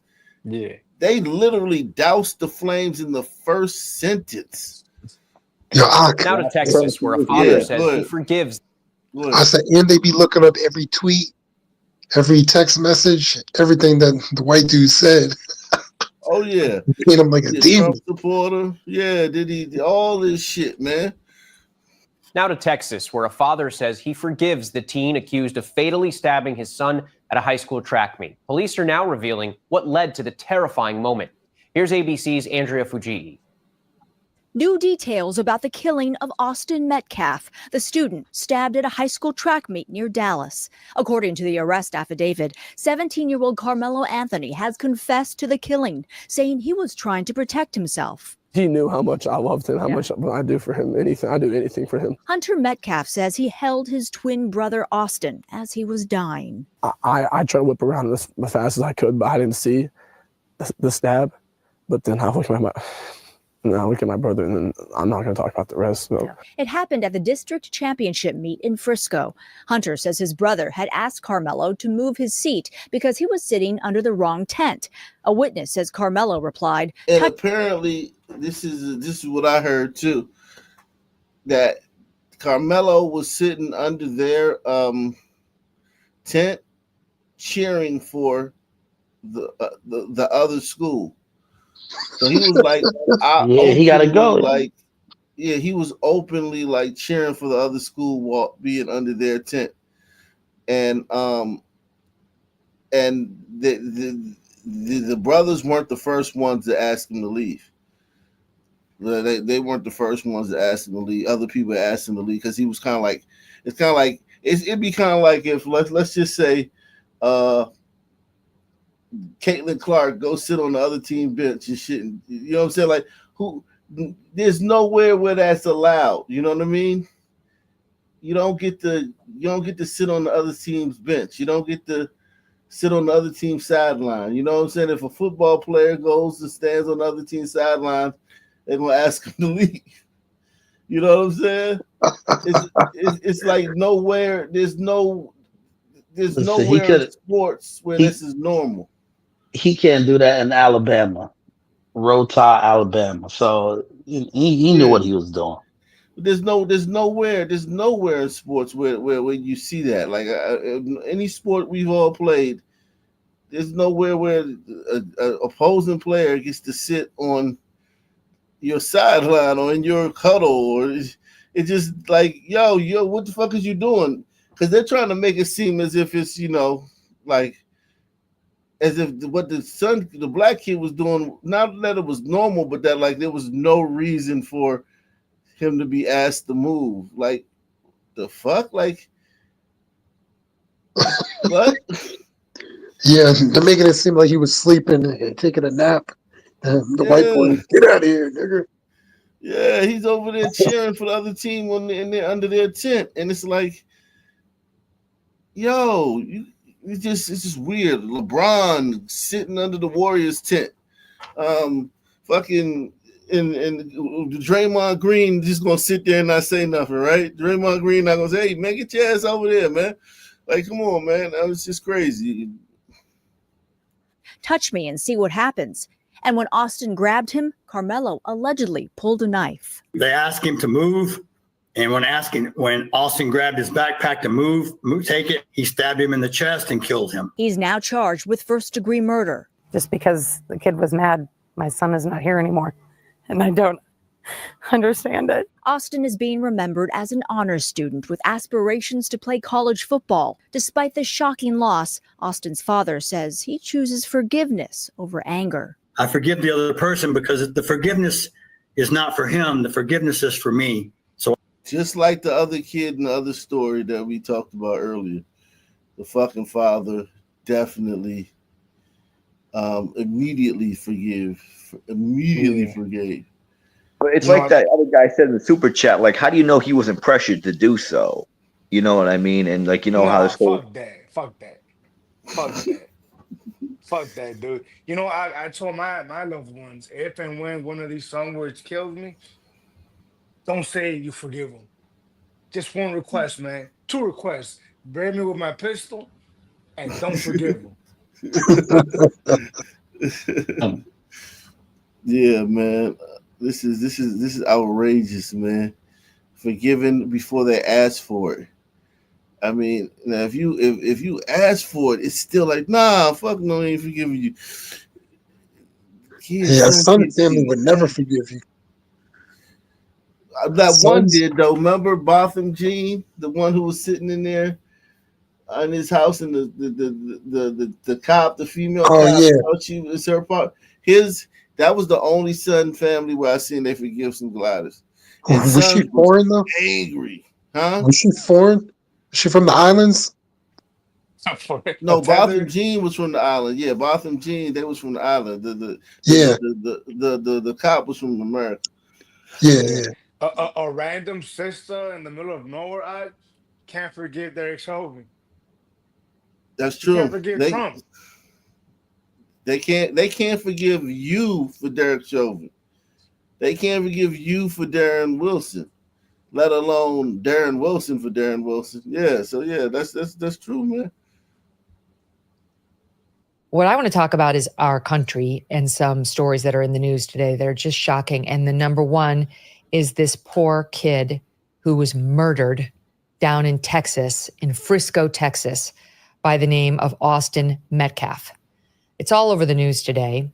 He was at a track meet in North Texas. I'm just reading here from WFAA.com, a local source there in Frisco, Texas. It happened around 10 a.m. at a university down there, Frisco High School. Sorry, it was a Frisco High School track meet, but it happened at a university championship track meet. And it was being held with these independent schools present. The victim who died was 17-year-old Austin Metcalf. He was a student attending Frisco's Memorial High School. His twin brother, Hunter, was there as well. He went to sit down and found another student in his seat from the sound of it and said, "That's my seat," or something to that effect. Okay, and so that she other doesn't know student, what the fuck she's talking about. She has no clue what the fuck she's talking about. I ain't ready to hear nobody when they don't know what the fuck she's talking about. But yeah, this fucking kid, man. This is a flashpoint because you got to understand it is going to happen again very soon. Like a son is going to whack a white kid very soon. again, if you look at the numbers, you know what I mean, how often it happens, especially how often we cover it, it's going to happen very soon. And it's going to be like, damn, again. So this is something that's a flashpoint. This one they might be able to squash this one and get this one out of the news. But it's going to happen again because black people kill white people all the fucking time. Yeah, I was thinking, like, this is getting a lot of media coverage, and this could be the start of an awakening for gliders throughout the country. You know what I mean? How do you figure that? Well, I mean, just look at how much attention it's getting, and just look at and looking at the comments of a lot of videos. Like, like a lot of whites are saying, oh, yeah, well, your black supremacy, like, fuck that black supremacy shit. Your slavery card and race card have been revoked. Like, just by seeing that, like, I don't know. I don't know how the Suns can pass this off anymore. Suns are evil, man. But my response they can't make a lot of excuses for this. They really can't. And yes, they can. Have you seen the comments? You underestimate the They're making up all kind of stuff. Yeah, well, they can, but they're not going to hold. Like, you know what I mean? A lot of people are starting to, like, they're not falling for that shit. The thing about this story, dude, that you gotta understand, and you say you've been watching for a year and a half, but what you gotta understand is that there's nothing particularly special about this story, dude. It happens often. Right. My only thing to add would be, I'm willing to bet before they kill another kid, they're gonna kill a female. Oh, definitely. They probably kill one today. That happens all the time, several times a month. But I'm saying the attention it's getting. Like, you know, what I mean? Several times a month. Oh yeah, like several. Well, like, if you go on certain websites like VDare or something like that. Well, before, when it was up, they would like they would like tell how many people were killed, how many whites were killed by blacks per month. Sometimes it would be like 30 or 40 or something like that. And okay, now because you said several, I was like, several? What the fuck?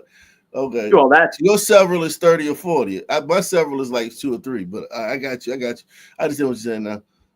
Let me just see what this guy said. This guy, he covers this stuff. But yeah, I agree with you. Several, as in 40. We want to know exactly what was going on, what happened, why this whole thing went down. Is there more insight on what actually happened here? What could have happened? Or is it just straight up, guy just went unhinged? Or was he provoked? We're hearing a bunch of different things, which is very interesting. And now we're hearing what the assailant said before and even after this tragedy happened. This is going to be a very interesting show, guys. This is not going to be a super long one, but I did want to get you guys to get your super long show, but I did want to give you guys some updates revolving around the unaliving of this young man, 17-year-old Austin Metcalf. He was at a track meet, and there was another kid there by the name. I'm pulling up the photo so you guys can see this. There was another kid there around the same age by the name of Carmelo Anthony. He was at this track meet as well. He walked over, he sat down in the area, this tented area where Austin Metcalf himself and his team were sitting at. Now, just so you know, Carmelo Anthony, the assailant, does not go to the same school as Austin Metcalf and the track team that was sitting underneath this awning. So, of course, people, were getting very annoyed and wondering, why is this guy sitting in our seats with the track team? So he, of course, after much conversation, Austin walks over to Carmelo and says, hey, you're not supposed to be here, right? You need to get up and you need to go somewhere else. Carmelo basically says something along the lines of, make me move. So Austin picks up the book bag, and then a tussle ensues. Carmelo plunges a knife into the chest of young Austin Metcalf, and then Austin's twin brother runs over to his aid, trying to render aid to his twin brother, only to have his brother perish in his arms. Now, of course, there's been a lot of conversation. Now that we've talked about it, I'm going to be real. I think I was like the first person to talk about it online, okay, talking about this whole thing as far as commentators go, and it doesn't really matter who started it, who mentioned it first or not. It doesn't matter. The fact that there's a lot of people talking about this is a good thing. Yes, there are some people that are taking this and taking it to a whole other level, trying to turn it into something that it really doesn't need to be, okay? Because I think that it's about our youths, okay? So now interracial killing doesn't really need to be nothing. But when it's a white dude kill a black person, it's protests in the streets, it's activists popping up everywhere. I'd love to hear his take when Penny handled business. You know what I mean? Yeah. Yeah, anything like that. Like anything, a noose is found somewhere. It's just okay, youths. My cousin Vinny. All right. It's our youths that is the problem. It's not a black and white thing. It's the right or wrong thing. Wow. I'm just going to say that one more time. It is not a black and white thing. It is a right and wrong thing. And I see that some commentators are going out of their way to try to turn this into something that it is not. I just don't see it like that. I don't. But there's commentators that are, because they have their little. It's me. They have their little echo chambers. Yep. And they want to feed to that demo. Got an echo chamber. Press 1 if you appreciate the Ock Nation echo chamber, man. The echo chamber of facts. 1. Yeah. Or to that echo chamber, so they start throwing out the race card. And I think that's trash. Okay? People like you. I think that's absolute trash, in my personal opinion, because there's plenty of stories. We have heard plenty of cases like this where the situation's flipped around, or it's the same race. You haven't. No, you haven't heard plenty of stories of no white kid killing no 4.0. No. All-American football player. No. You didn't know you haven't. No, you haven't heard. There ain't been plenty of cases. Like I can't think of one, but there definitely ain't been plenty. Like some people will fuck around and bring up one from like 1982. And I mean, because it doesn't happen, Yeah, this race.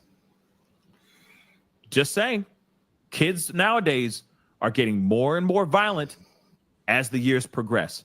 And I've already said this to you guys a million times before. I feel like I say it at least once a show. But 2025 be 2025 in. It's been even more diabolical than ever before, okay? But now we're dealing with knives, not just pew-pews, not just guns. Now we're dealing with knives. We just talked about yesterday, same day that we talked about this case. A man turned a weapon on himself, a knife on himself, and then he attacked not only the people around him, but his friend that he was with. The girlfriend, not the girlfriend, but the friend that was a female that he was with. All because of a psychological, whatever happened to him mentally, because of some sort of substance that he had in his system. So again, we don't know the race of that person, nor does it even matter unless the attack is racially motivated. And I think that's the important part. If the attack is racially motivated, that's one conversation. But if this is just some ungarnered situation, but pause that real quick. Then we need to see it as such. What? Because again, what does it matter if it's racially motivated or not? Like, what difference does that matter to me? He murdered this dude. What do I care if he did it because he was white or not? You get what I'm saying? Because look, right, and that alone, that's the main point. But yeah, this song would have killed anybody for anything. So it's hard to say that it was racially motivated. You know what I mean? But I just hate the whole hate crime argument. If it's a glider, it's a hate crime. If it's not, It's not a hate crime. That's horse shit, dude. And if the situation was flipped, let's just say Carmelo was white and Austin was black. Let's just say that for a second. All right. Would these same commentators that are out here saying those things, would they be saying those things? If Carmelo was white and Austin was black, those commentators would be drowned in a sea of voices calling for fucking a national conversation on race, calling for Caitlin Clark and Trump to speak out about this, calling for fucking goddamn just every fucking body to speak out about it. And Shannon Sharp and Stephen A. Smith would be talking about this shit on First Take. I guarantee you they would. Because think about it. A black 4.0 football, high school football star with Division I recruits and shit, scholarships and shit. That would be they talked about George Floyd, a fucking crackhead. They would definitely. They talked about fucking Rashad Brooks. They canceled playoff games over Rashad Brooks. They would definitely talk about a fucking 4.0 black football player that got fucking stabbed to death at a fucking track meet by a fucking white kid. Yep, they be saying he's jealous and all kind of stuff. Nick Here's Wright, the thing, though, too. Their victims are all criminals. Like, you know what I mean? This guy here, Austin Metcalf, was a straight up 4.0 scholar, athlete, all that other stuff. And that's what I'm saying. Like, that just goes to show you the sickness of the son's mind. Like, it doesn't matter if the guy's a criminal or not. If he's black, we'll support him, but we can't support our own. Right. Like, that just goes to show you the supremacy of it, like the supremacist mindset that they have. But what about and this guy seems reasonable too. He doesn't seem like a nigga. This guy seems reasonable, and he's still, like I told you, if you're black people, the baseline black ideology and theory is this shit. You know what I mean? Kamala, vote Kamala. Trump's a racist. All those same things are baseline. Like they're baseline. They're not radical. All the shit we think that would seem radical or fringe that black people say are literally run of the mill. Yep. Mainstream.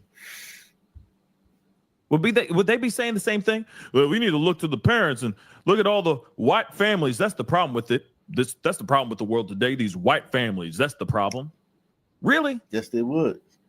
Are you sure about that? Yes. Racism. Just saying. But for certain people, for certain not demographics, but for certain channels, for certain platforms, they will try everything they can to throw in the race card to make it seem. Yep, we're throwing in the race card because it is race. And here's the thing: if a white kid had done, if the race has been reversed, like you said, sir, it would have been racialized just from the instant. Like it would have been, there would have been no forgiveness. The parents would have been at a press conference. There would have been a federal. Who's heard of the DOJ being called in to investigate this case?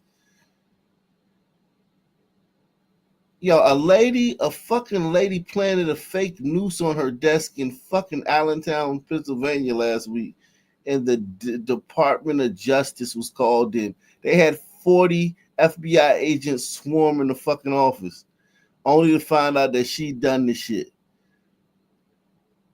If at any time there's a black person, the fucking Department of Justice the FBI is immediately sent to the scene to investigate it. We haven't seen this. This has just been the local police doing this investigation. That shows you how much privilege blacks have. Yep. It seems like, but you still what I'm saying, like, you know, they think they're entitled to their privilege, but they won't let another group have any of their own. Like, you know, You get what I'm saying, They right? don't appreciate. No, they don't even see it like what I just said. No black person sees that like that. No, 99% of black people don't say, "Hey, yeah, the DOJ gets involved. If I find a string on my desk, they'll send 40 FBI agents here to." They don't see that. They don't. I saw that. The average son don't think about it like that. So they would. It's nothing to even. It doesn't exist. But that's what I'm saying. Like they have no self-awareness. How do you coexist with people like that? You can't. And Scott Adams was right. Not. Again, if this was racially motivated, which we do not fully know yet, then we will talk about that when we get there. But from what I'm gathering and from what they are saying as far as bystanders and as far as the interaction, the conversation between these two kids, it was simply, hey, get up. You need to move. Austin grabbed his book bag. Austin grabbed Carmelo's book bag, and then the fight started. And then suddenly out of nowhere, this kid, Carmelo, plunged that knife into Austin's chest. There's nothing so far that says that iterates any semblance of it being racially motivated. And until then, I think we should look at this situation as a problem with our youths. With our youths. Yeah, but there's no problem with youth. Just look at hip hop. Just look at hip hop versus whatever music genre that white kids do. Look at the murder just in hip hop. I'm talking about, look at the cases, RICO cases. It's like 10 fucking hip hop groups that have RICO cases on them like right now. Where the fucking white fucking bands with RICO cases? What are you talking about, our youths? Niggas. It is a problem with our youths. Because there's white kids out here in these streets that are being just as violent as these black kids that are out here in these streets. This nigga is crazy, right? This nigga is absolutely crazy, man. And I listen, man. I hope you don't be mad at me, man. But you crazy, dog. Yeah. Yo, I really liked Tariq's take on it. Did you see it? He had a picture of the white kid. I guess he was going hunting. He looked like with a rifle. He looked crazy, and he had the son kid in a tie. And he talked about how the Daniel Penny effect. And I was like, wow, that's a pretty good like sell. I thought, for the people that are weak minded. I thought, Oh, okay. Yeah, this is absolutely crazy, man. There's not white kids out here doing this shit. We would see this. We've been covering. Yeah. And here's the thing. For I would say, years. give me the city. Show me a city, because we know it's not nationwide. I would say, just show me a town where white kids are doing this shit. An enclave. I wouldn't even say like because when they say it's happening all over, we can with blacks we can say all right, it's happening in DC, PG, Montgomery County, but every county, right? You just name all the counties in every state, right? You just go to every state and name every county. Which white? Where's the white? Just give us one white enclave where white kids are doing drive-bys on each other, shooting up each other's grandmother's houses. They getting fucking they having Airbnb parties and shooting up the Airbnbs to the point where the town has to change the laws, ordinances on Airbnbs. Like now you can't have an Airbnb for this much and da da da, and you can't. And Airbnbs are restricted for 90 days throughout the year and da da da. And like where is this? Nowhere.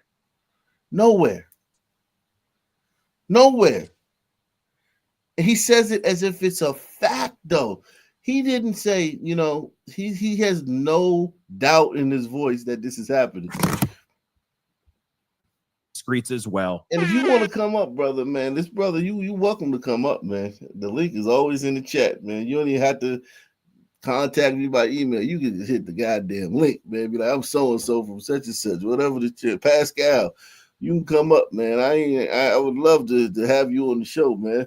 One thing And I let's gotta not admit forget about Suns, I gotta many admire about them is their confidence. Like they believe in the most stupidest shit, and they just say it so confidently. Like I gotta give them credit for that. Yeah, I mean, when you say it with confidence, I mean, most people are gonna just take it as fact. I mean, if you know, it's like they say, if you want to tell a lie, tell a big lie. What's up, Pantheon, man? Good morning, good I know evening, you. good night, everyone.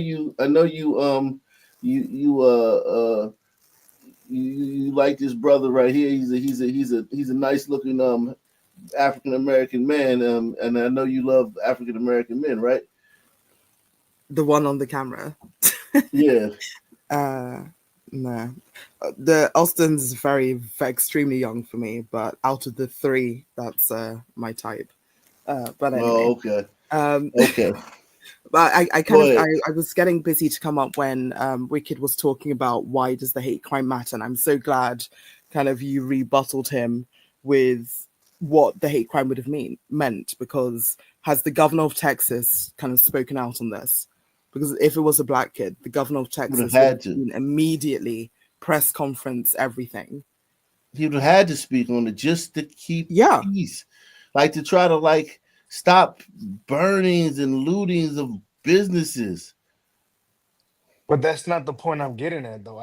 You know that. What I'm getting at What is, do you do? as a matter of fact, all that other shit aside, whether it was racially motivated from this sunward's motivation, right? It doesn't matter. As far as the act itself, I'm not talking about what some people are gonna do on the street, burning and looting shit. Right? This sunward murdering him alone is horrendous. Yeah, I but don't need it to be racially we've moved away motivated. from when murder was just murder, and we could hear the story, and we could just kind of react to the act itself. Post George Floyd, if one side is going to have all these extra components to what we can say is just a basic murder, I'm sorry that we have to do it for the other side. No, but you got it confused, right? For you, some people, facts don't matter anyway. They don't matter at all. And you know that. True. Yeah, but my point is, for this case, for Austin's case, why would gliders need to kind of rise above it and just stick to facts? It's like, no, let's add the hate crime. Let's add the racial component. Because maybe this Carmelo guy felt some type of way with all these gliders winning races or whatever. Let's add all those extra components, which aren't necessarily factual to a case, that some people always get to use when a fully justified So what he's saying is basically fight fire with fire. happens. Right, Pantheon? Like you're basically saying, all right, if they could do it, what we should do it too. You know what I mean? Because Absolutely. But because as I said, has the governor of Texas even spoken on this? This is such, like, I had to show it to my mother, and like it actually really affected me at work yesterday because I was just watching stories on it. It really affected me yesterday because, you know, sometimes you'll see certain cases which are just so random and they just really touch you in a different way that other murders, you know, unfortunately happen, but you're kind of desensitized to them. But this one really kind of this is affected just me. another murder. This is just another. Yeah, it's just another murder. I got you. The gremlin that took him out. We understand what you're saying. Useless gremlin on the planet. We gotta move on though. We gotta move on. Take out such a decent school guy. tragedies, mass tragedies, where kids are walking in with AR such and suches and opening fire on teachers, on students. But now you're talking about school shootings as if, you know, school shootings are you know, that's what he's talking about. School shootings, white kids go and shoot up schools. So that's equivalent to the crime we see in Blackistan. But it's honestly the Sun teams that are the reason why the metal detectors are in schools in the first place.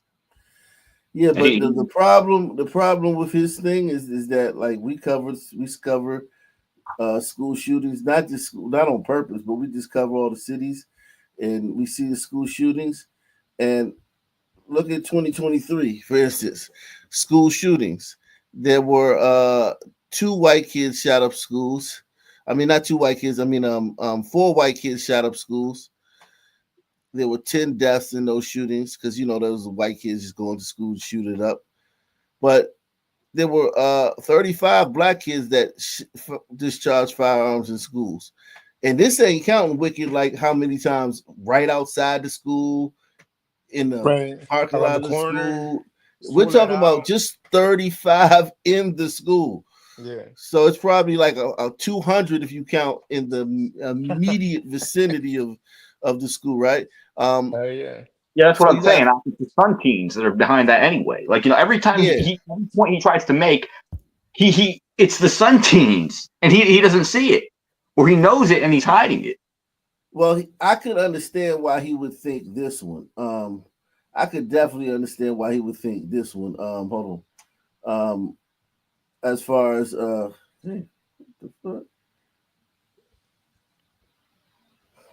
what the fuck? Yo, I've seen Oh, it here it is. where at the school lets out, there's cops everywhere in Blackenstein, and they still manage to shoot each other, with Yeah, cops everywhere. exactly. So look at this one, right? Right. You got 35 sons shot in the school, but none of those made the news. Though of these four shootings where a white kid, all of those were covered by Good Morning America, the Today Show. You know what I mean? Every major new CNN, round the clock coverage, MSNBC. These 35 got nothing. So it's like I could understand how he could Or believe that, or if they cover it and they find out it's a Sun kid, dead. The story's done. Yeah, as soon as they find out the race, yeah. They could have helicopters, they could have 20 fucking journalists on the ground. Yeah, they They all find leave out it's the immediately. son, man. They like shit, man. They all leave. Yeah, it's crazy. Students and other staff members. How often are we seeing that? And of course, a lot of people, some people will be like, oh, please let that person, any semblance of it being racially motivated. And until then, I think we should look at this situation as a problem with our youths. With our youths. It is a problem with our youths. Because there's white kids out here in these streets that are being just as violent as these black kids that are out here. Yeah, he has to draw in every ethnicity to try and make his point. School tragedies, mass tragedies, where kids are walking in with AR such and suches and opening fire on teachers, on students, and other staff members. How often are we seeing that? And of course, a lot of people, some people will be like, oh, please let that person be trans so I can be mad, or please let that person be black so we can have something to be angry about. No, it doesn't matter. It's still somebody running in there with a piece and opening fire on innocent lives. It is a difference between good and bad, good and evil, right and wrong. It is not a race thing. Until we hear something otherwise, that's what I'm sticking with. That's what I'm sticking with. And again, let's hear everything before we start sitting there going, oh, yeah, it's got to be political. It's got to be something about division, right? Sorry. I've had 24 hours of listening to different platforms and hearing what they got to say, okay? And it's getting ridiculous. Again, it's like people want to start some sort of race war. It's not that. Let's get along with each other and understand that there is violence that goes on out here. And sometimes it's not racially motivated. Sometimes it's just a kid who is just unhinged and doesn't know how to act right. Period. Okay? Period. So, this is terrible. It is a sad story. It is very aggravating. It aggravates and angers me more than anything in the world because at the man, hit the PayPal, Cash App, or Super Chat if you glad that Ock Nation exists, because this is what you would have if this channel didn't exist. I'm not even gonna. I'm talking to you straight up and down, man. Without this channel, this is what your options would be. Okay? You got to really think about that, man. You got to put that in your pipe, put that in your crack pipe, and smoke it in hell. Without this channel, this is, and this brother I mean, don't get me wrong, he's very well spoken. You know, he has a nice background, because I know y'all talk about the background. Y'all really that's really important. But he got a nice background, and he you know, he covers these stories every day. And he got a very nice mic, yeah. And he's and he you can tell he got an education, you know what I'm saying? He's not no fucking fool as far as you know, I mean, literacy and things like that.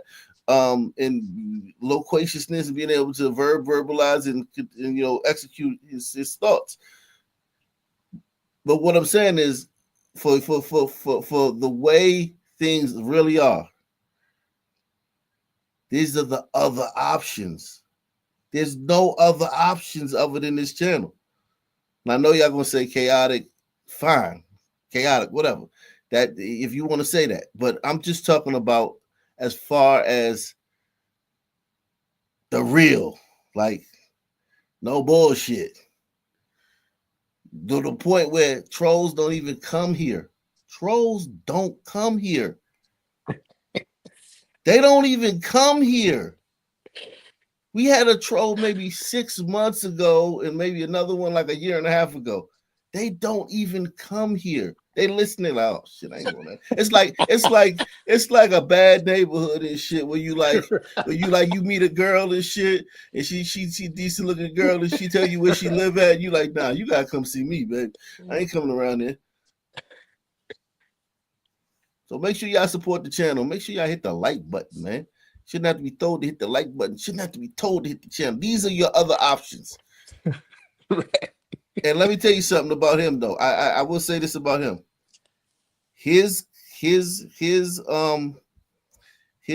flock, I will get his brother that.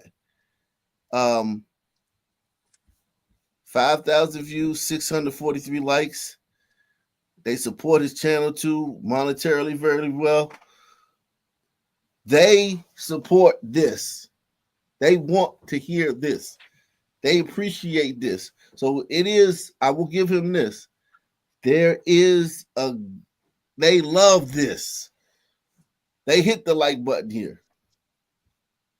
He hasn't said hit the like button one time. He don't have to say it. At the end of the day, this is something that has to do with our kids. And our kids are quick to anger. Our kids seemingly are getting quick to violence over the smallest things. Or sometimes these kids are being overlooked as far as their mental health issues. They're just being overlooked. And that is a problem. That is something that needs to be looked at. And I know some people are like, oh, you know, we always tend to lean towards and blame mental health, right? But at the same time, when you down in Georgia, he was living with his dad. He went to school for one whole day. And the day of, that's when he does he opens fire on the school. Parents were breaking up. He was in a very toxic environment. He's just a bad apple. He's just a bad kid. Stuff. Yes, they're consuming things on TV and on their phones and around there. Let's see if we can see what he's talking about. Oh yeah, I had a story that I wanted to show you, guys. This is a blast from the past. Let me see if I can find it. But I think this encapsulates the difference between the communities, man. If I can find it, I hope I saved it, man. Yeah. Just to finish up, Wicked, I don't disagree with you that if murder is the fact, let's act like it's murder, but that has not been the case for the past 5-6 years. And even this guy's video is very much so of turn the other cheek. Like, oh yes, we're all angry, but let's turn the other cheek and be the bigger people and just stick to the facts. If one side hasn't been sticking to the facts, the other side doesn't need to stick to the facts. Yeah, but we're not in disagreement in that. I mean, I was just saying earlier how, like, we were saying earlier how if the roles were reversed, this guy would be singing a different tone. I mean, we don't disagree on that. Let me What play video are this you looking video, for, man. right? This one, I can't find it. In tonight's crime alert, the latest on a violent. This is actually from 4 days ago, but the one I'm looking for, I gotta find it. Hold on, it's from like 2 years ago, but this is from 4 days ago.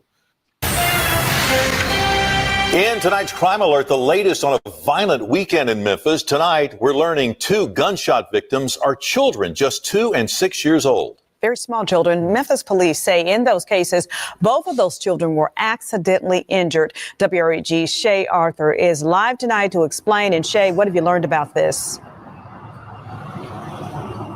Yeah, these cases, of course, very troubling. Both of those children injured in 2 separate shootings were brought here to Le Bonheur Children's Hospital, where they are now recovering. And tonight, there's calls for change. Just before 1 Sunday afternoon, a 2-year-old little boy was brought to a fire station off South Lauderdale. He had a gunshot wound. Memphis police say he somehow got a hold of an unsecured gun, injuring himself. About 3 hours later, we were there as detectives processed a crime scene in Fraser, off Shady Vista Drive, the Ridgecrest Apartments. 2 people had been shot. Tonight, we're learning one of those victims was a 6-year-old boy.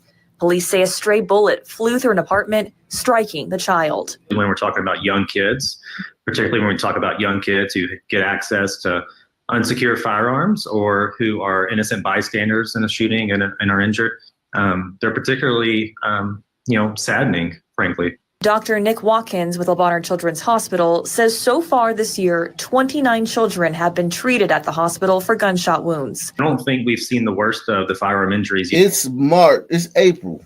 So this was March. This was the end of March. In this city, 29 kids have been treated for gunshot wounds. Name me the white town where that's happening.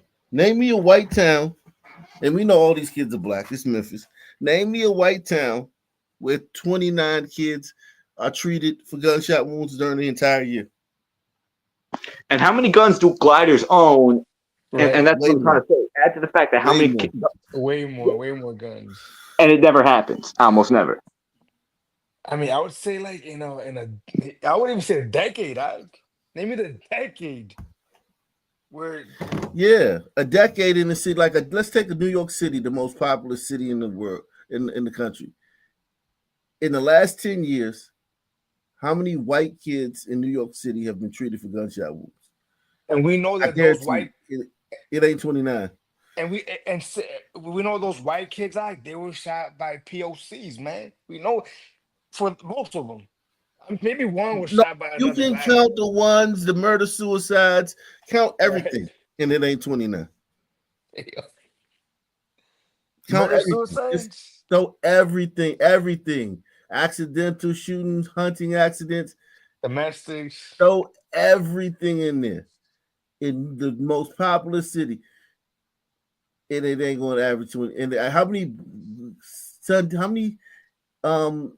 son kids you think been treated for gunshot wounds in fucking Queens alone, in the Bronx alone, in Brooklyn alone? It's in the thousands. In 10 years, it's in the thousands in each one of those boroughs. It's crazy how we're forced to ignore what you just said, because you said a lot right now, but we're forced to ignore that.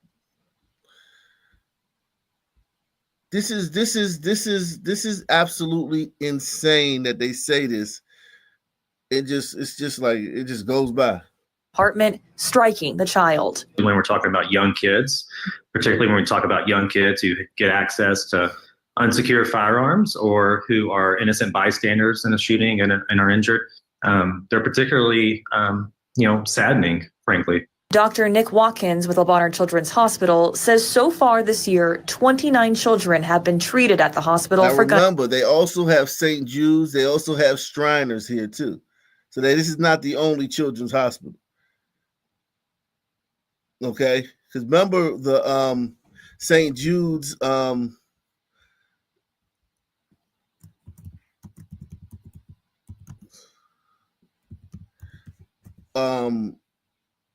doctor was shot.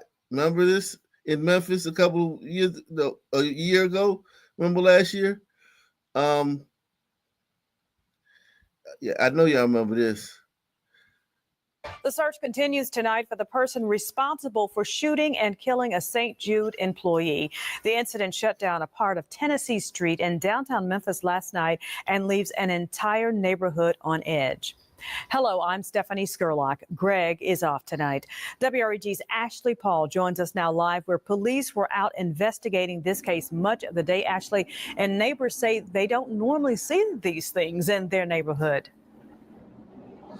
Steph, I'm standing here on Tennessee Street, which is known for its beautiful homes and restaurants right on the waterfront. So this news is shocking to the people who live here and also to the people who work with the victim who dedicated his life to serving the community. Investigators combing the area of Tennessee Street today, trying to make sense of last night's shooting that left a St. Jude employee dead. My heart was broken. And then, obviously I prayed for the family immediately. Mayor Jim Strickland devastated by yet another senseless tragedy in Memphis. Police were called to Tennessee Street just before 8 o'clock last night for reports of a man who had been shot.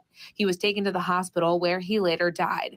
Right now, police aren't commenting on many details. The overall message needs to be, if you commit a crime and you're arrested, you will be treated extraordinarily seriously. If it's a Okay, so now watch this.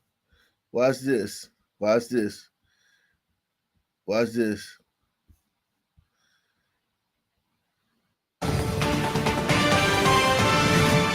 Tonight, we're learning more about the St. Jude doctor who was shot and killed in downtown Memphis. Memphis police say Dr. Alexander Bulikov died protecting his wife and baby girl. Police are calling it an apparent robbery turned deadly. This happened as the family of three was out for a walk in downtown Memphis this past Sunday evening. Tonight, a doctor at St. Jude's can't fucking go for a walk in Memphis. We're taking a deeper dive into Dr. Bulikov's accomplishments as a researcher. Fox 13's Daniel Wilkerson is joining us live tonight from where that senseless murder happened. Daniel, you learned today that the Bulikovs had just moved to Memphis 3 months ago. That's right. Daryl and Darcy, good evening to you. Good evening to you at home. This is a sad story any way you look at it. We have learned that the husband and father moved here to do research at St. Jude. We've also learned that he was well on his way to becoming an accomplished scientist. We're now getting our first look at the Bulikov family, the husband, Alexander, the wife, Anastasia, and their young daughter, Barbara.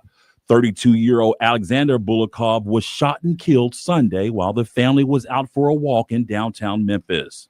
Police say Alexander handed 23-year-old Marius Ward his wallet during a robbery. The wallet containing his ID, documents, and his Discover credit card. Investigators say Ward then pointed the gun at the doctor's wife, asking for her property as well. That's when officers say Bulikov stepped in defending his wife and daughter. Struggling over the gun, it went off, wounding Bulikov. All of this happening while police say 22-year-old Brandy Rucker, the getaway driver, waited for Ward. Police would later take the two into custody. A GoFundMe page. I mean, that should have been national fucking news, right? Press one. That should have been national news. That should have been everywhere. Yep. A renowned doctor from another country comes over to one of our greatest. You see the St. Jude's commercials all the time. They was asking for donations and shit. For sure. Comes to one of our greatest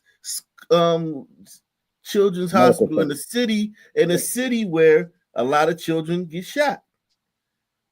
A lot of black children get shot. He comes here from overseas with all his accolades and everything. He's walking down the street with his family, and two fucking niggers approach him and kill him. And You don't hear people about it outside of Memphis. There's no stories outside of the Memphis fucking outside of the Memphis news channels about this. Zero. The craziest thing is, you remember Brittany Griner got locked up in Eastern Russia? And black folks had a fit. These Eastern European gets killed. It's like, oh well. I'm telling you, man. Black folks are wicked. Salute to Michael. Michael says he's right, guys. This channel is untouchable. Facts, man. Salute to you, Michael. Jake Best says Ock Nation second to none in Ock WNBA coverage. Facts, man. All my links to all my channels in the description box. Shout out to Jake, man. Jake in the building. Gouchman Low says Ock in the nation. The victim is just gone and the perps at hand. Let me show you the video that I wanted to show y'all. Because I never ended up seeing how much time these fuckers got for killing this guy. I gotta see how much time did they get. These fucking Man, that was crazy. That was here they go right nuts. here. Oh, this is just them identified. 6:03, an update to breaking news surrounding the shooting death of a St. Jude researcher, as we now know who police have in custody in connection to the violent attack. The mugshots just in of those charged with the killing. Jessica Knox is live this morning. And Jessica, could you imagine a black doctor with this guy's accolades coming over to fucking America from fucking Uganda or something, and a white fucking two white people approaching him and whacking him in broad daylight outside of the hospital? the accused, we have learned, are facing a long list of newly released charges. Yeah, we're going to get into those charges just a little bit, but we now know the suspects who are alleged of killing and robbing the 32-year-old Look how long it takes Alexander him to get to it. Bulakov Ward and 22-year-old Brandy I'm Rucker. trying to see how much time these fuckers got for that shit. Or it might still be. Okay, here we go. Here it is, right here. It's been 3 days since a St. Jude employee was shot and killed in front of his family in downtown Memphis. And tonight, both suspects remain in jail without bond. What happened? Where I can't find any stores. The only stores you're gonna find is on the Memphis channel. Let me see, St. Jude's.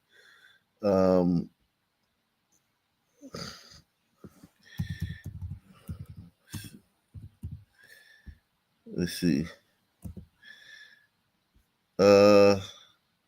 Wow, this is the last one. It's been more than a year since a St. Jude doctor was killed during a robbery while walking with his wife and 2-year-old daughter downtown. And a trial has still not been scheduled for the two suspects. Could you imagine how black people be up in arms? WREG's Jessica Knox tracked down their attorneys at the courthouse to find out why. Brandy Rucker and Marius Ward did not appear in court this morning, but according to their attorneys, that was to be expected. He wasn't brought to the courtroom today just because we just had a status hearing set. It was a quick proceeding. We were just reporting back. They good. Not guilty. Give him a bench trial, not guilty. And then they got a black woman judge. Jesus Christ. Queen. Jesus. Proceeding. We were just reporting back to the judge the status. Only Ward and Rucker's attorney showed up for Thursday's report date. Your news leader asked Ward's attorney, Josh Corman, why the case has not received a trial date. There's quite a bit of digital evidence in the case, videos, body cam videos, and for whatever reason, those were just turned over to us this week. Digital body cam? The fuck does that have to do with they fucking killed that guy? What is a body cam from when the cop arrested him, or to make sure the cop didn't?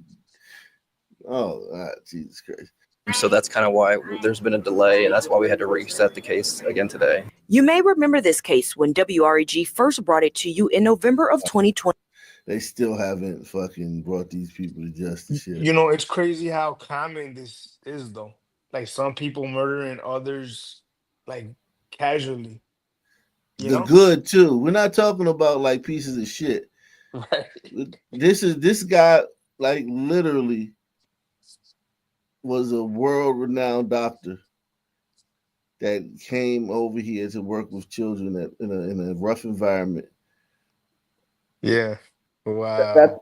that's why I said earlier, like, when they're when the low lives, like a son criminal gets killed, they protest and riot. But when the best, the best of us, like the best of the gliders, like Right. this doctor or that kid Austin Metcalf get killed, Yeah. silenced, or they don't Mum's the want to word. speak. It's like them saying the lowest of us is better than the best of yours. Yeah. But that's more on Subtly. you guys than Yep. than the some people. What's that? Look at But that again. I love what you just said, and I agree with you, right? But that's more on the gliders, right? That's your Yep. fault. It's not the some people's fault. That's you guys. Are you one of those? It's the Jews crew's fault. If you Juice don't Clue. mind me asking, What would you ask me again? do what I'm asking you is, do you blame the small hats for that attitude from the white people? 100%. They're the ones who control the media, academia. They're the ones who are bringing this socialist mindset into the country, and who started socialism, Karl Marx. Yeah. Like, I believe it all leads down to Juice Crew. Like, Okay, there fine. are many religious leaders who say in the Talmud, slay the Gentiles, all that Yeah, other shit. we know all that shit here, but we all know. At what point is it the white people's fault, though? At what? Okay, fine, the small hats, but at what point is it the white man's fault? Like here's the thing, as freak, what's the difference between you blaming the Juice Crew and blacks blaming white people for all their problems? Yeah, that is true. You know what I mean? We have to we have to stand up. But look at what I'm saying. Like, from cradle to the grave, we are taught that we're evil. We're responsible for all the world's problems. Never mind the fact that the whole world wants to live with us, and they Right. rely on our money and our inventions. If we say anything, we could either be thrown in jail, we could lose our children, we could Right, but lose our how'd jobs. you let it get there? And And why don't you turn it around? Exactly. Why the don't only way you it can turn around is when gliders get enough exposure to the real nature of the sun man, or they have nothing left to lose. That's what I think it's going to have to take for this to but happen. For that wouldn't to it happen. but by your logic, wouldn't you need exposure to the real nature of the Jew man? Yeah, and I mean, look, a blind man can see the nature of the sun man, bro. It's true. My thing is this, dude, to what you said, right? All this indoctrination at a young age. I don't disagree with you, but this is quote unquote a glider nation. You guys don't have any moral will to Yep. fix that, to address that, to correct that, a moral obligation even. Obviously not. Let me read these. Salute to my man Hawker, man. Salute to you, Hawker, man. Shout out to Josh, man. Josh in the building, man. Salute to Josh, man. Shout out to you, Josh. Appreciate you, man. Let me play this one. This one right here. And we saw the mom of the kid who killed that country music star. This mom right here may top that mom. Press one if you remember the mom of the kid who killed the country music star in Nashville, and his mom, that interview. Oh, This I one, remember that. yeah, Dang, that yeah. was crazy. This mom may top that. Well, tonight, car thefts across the city continue with 3 incidents happening just this morning. And now a mother of a teen who is stealing these cars is speaking out, asking for help. 10 TV's Carly Dion spoke with her today and joins us live with more on why she's frustrated. Carly. Andrew, Yolanda, Tiffany Hammonds says her 17-year-old son recently started down a bad path, and she's done all she could to try to stop it. Now she's wondering what more could be done if police keep releasing her son from custody. I've been begging and pleading. Please arrest him, lock him up, do something that's going to make him pay for the things that he's out here doing. Tiffany Hammonds says her 17-year-old son has been caught stealing cars multiple times by police, and he's driving without a license. She feels not enough is being done to stop him. I've done almost everything I could, and it's turning him against me. He's going the opposite way and doing what he wants to do, and which is turning to the streets. Hammond says when her son has been caught by police for stealing or crashing a stolen vehicle, they keep bringing him home. I think him seeing that nothing is being done is giving him more of adrenaline rush to go back out and do it again. Between January and August of this year, more than 7,000 cars have been stolen in the city of Columbus. A little more than half of them have been Kias and Hyundais. Hammond says she fears the threat her son poses to others and himself. Since he's left that I know of, he's crashed 5 cars. And I reported Like, I mean, come on, man. This is the typical mother, and I will say this. I feel bad for her. You know what I'm saying? We know the father's not around. He wasn't mentioned. I feel bad for her, but she's dependent on the system who, if they arrest him and there's a scratch on him, she's going to call a civil rights lawyer and try to get the DOJ to investigate that, get a consent decree on that police department. You know what I'm saying? So it's like these people are awful. You know what I mean? They're just awful. And you have to deal with them in spades.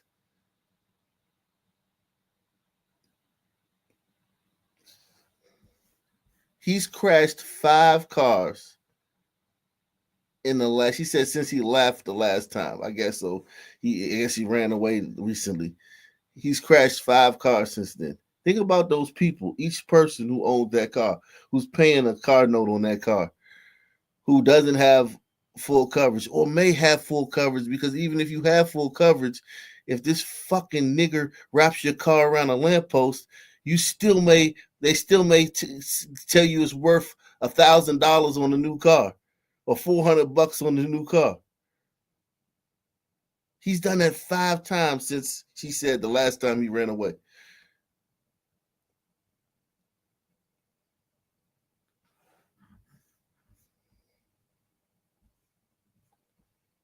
This is the world that we're living in, and we got to hear out from other people how it's white kids running around doing this. White kids are running around doing the same thing. Where? Show me where. Where are these white kids that are doing this? What this one kid is doing. Show me a city where the white kids have collectively done what this one kid has done.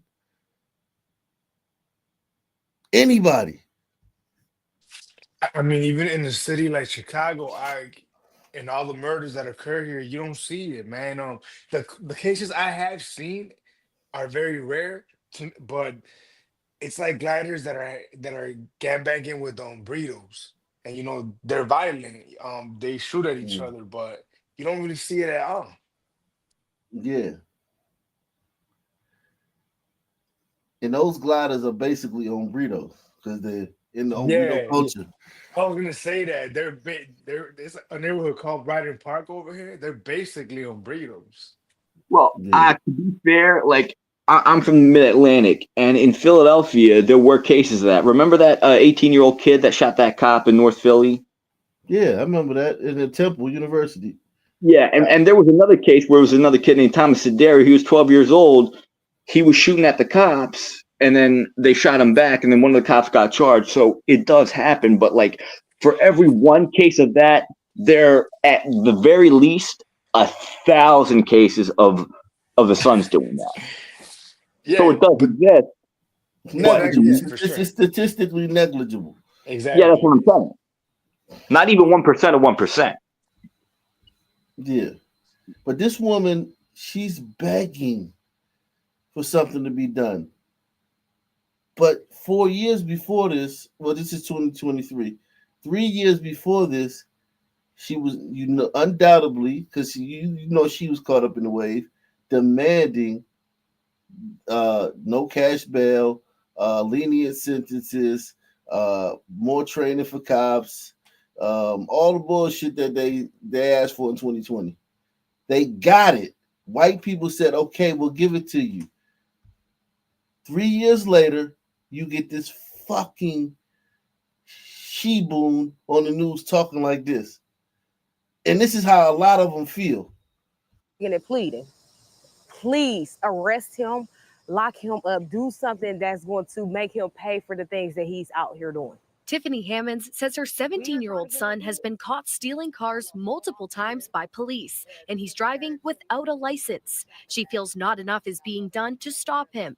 I've done almost everything I could, and it's turning him against me. He's going the opposite way and doing what he wants to do, and which is turning to the streets. Hammond says when her son has been caught by police for stealing or crashing a stolen vehicle, they keep bringing him home. I think him seeing that nothing is being done is giving him more of an adrenaline rush to go back out and do it again. Between January and August of this year, more than 7,000 cars have been stolen in the city of Columbus. A little more than half of them have been Kias and Hyundais. Hammond says she fears the threat her son poses to others and himself. Since he's left that I know of, he's crashed 5 cars. And I reported each and every one that I know of. And he's still out here. It's not known if her son was part of the group who stole a Kia and Hyundai found at Crum Park. The Hyundai had been set on fire while the Kia was left in the pond. About 4 hours later, officers say after a 911 call, they found a group of teens inside a car near the 700 block of Thurman Avenue.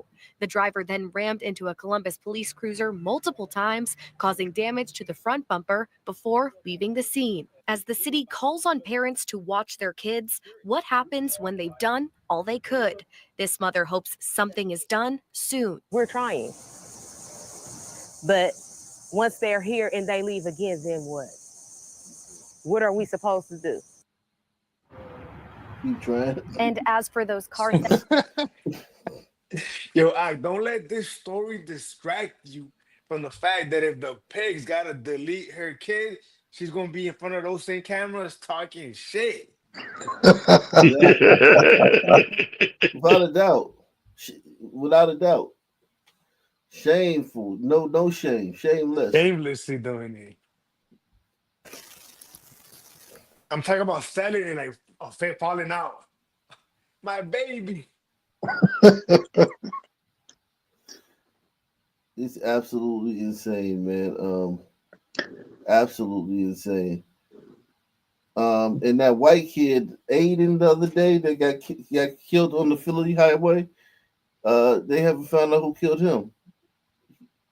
Some kids, some two cars were shooting at each other, and his car got hit. He died. Goddamn tigers.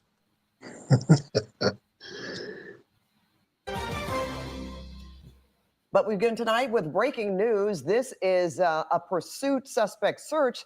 This is happening in the city of Norwalk at a Target store, and this all began, Juan, in the city of El Monte. That's right. Started in El Monte. Apparently, police wanted this driver to pull over because he did not have a license plate. A pursuit ensued, and it ended right here in this parking lot.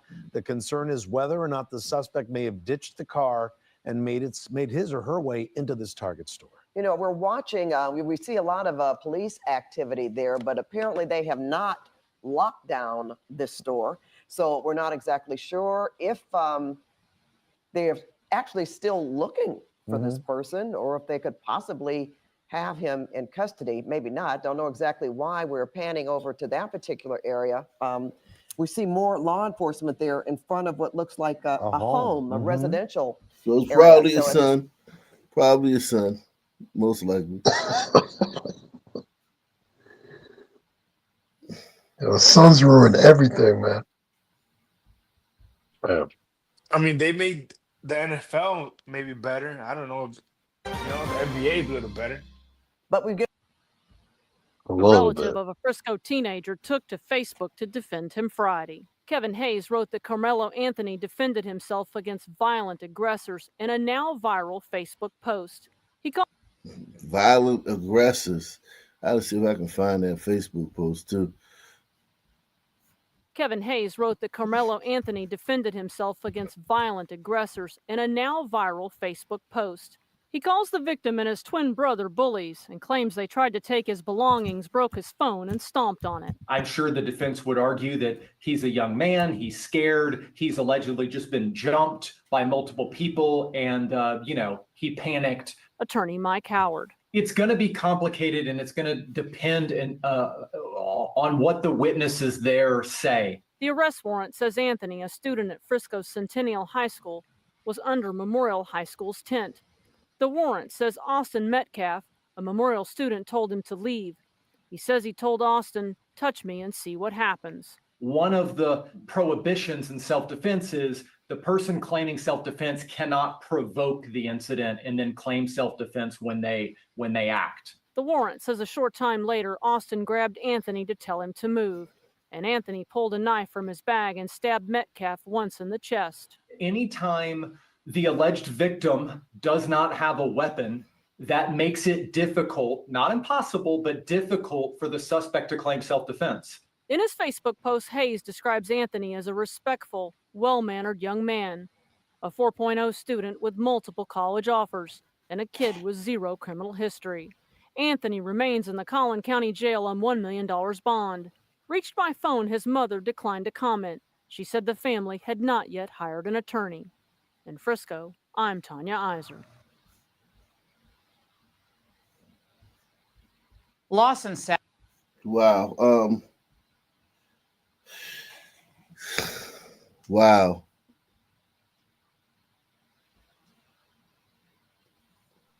So they said Carmelo's a 4.0 student too, man. Let me show you this shit.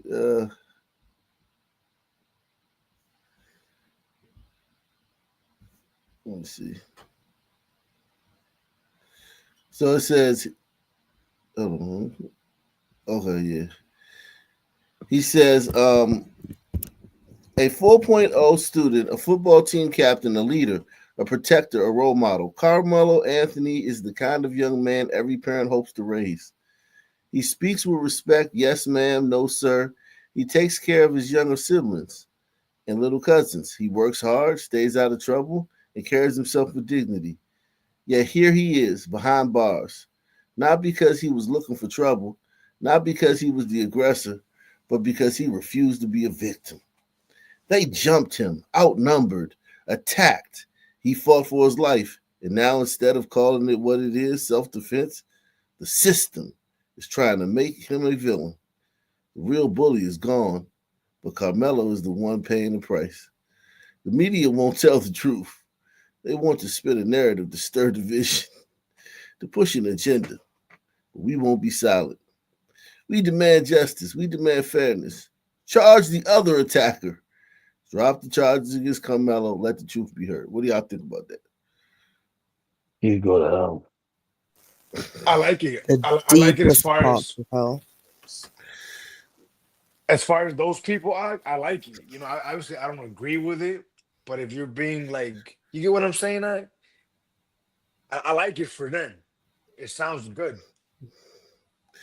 I don't know, man. He refused to be a victim, man. Yeah, this is for the court of public opinion. This has nothing to do with court, though, the actual court case. It says, now here's what they don't want you to know. Is this okay? He says, the truth about Carmelo, let's set the record straight. Enough with the misinformation. Let's talk about the facts. It's normal for students from different schools to gather under another school's tent. Carmelo had friends there. He wasn't trespassing or looking for trouble. The claim that one of the twins had never seen Carmelo before, a blatant lie. No student has the right to remove another student from a school-owned tent. The school owns the tent, not the twins. Carmelo's a track athlete. The twins are not. He wasn't even expecting to see them there.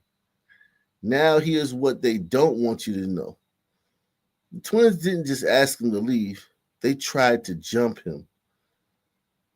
Before attacking him, they tried to take his belongings, broke his phone, and stomped on it.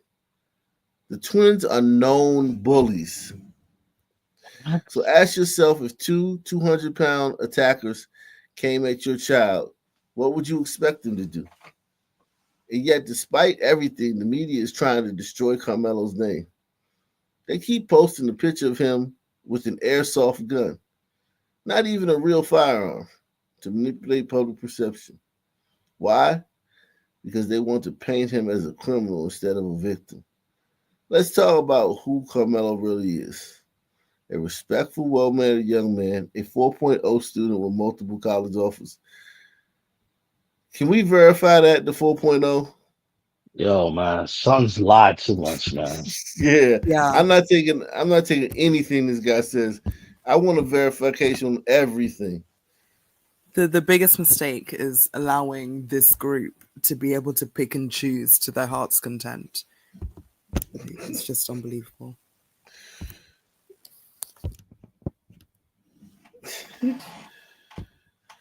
Oh man.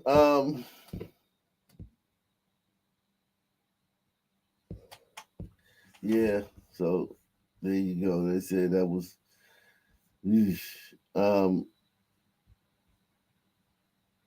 yikes. They're playing hardball though, man. They're playing hardball. I give them that. They're playing hardball. And all we could do, Ike, is sit and wait for the next one. Because they're gonna keep doing it. It's gonna keep happening, and it's gonna keep happening after that. Yeah, I don't think you're gonna have to especially if you throw hit and runs, you might not have to wait long at all. Remember the one girl from LSU, Ike, the one gliding queen that was at the train track stop, and the sunman opened fire on her? Remember her? From LSU, yeah. God damn, It Allison was like Rice. it was some pretty young girl who was just stopped Yeah, at the train Allison Rice. tracks. That you talk about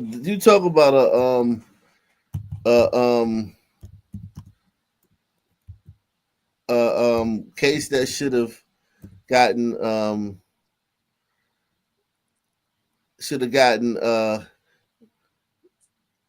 attention, man. You talking about a case that should have been national news.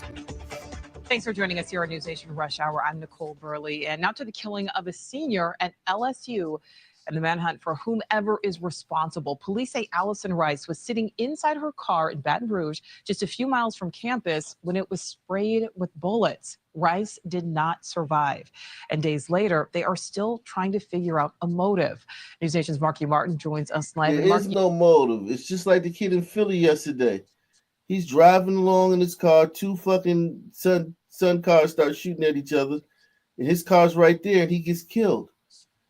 And it's both sons drive off into the night. There's no motive. And when there's no motive, it's very hard to solve the case.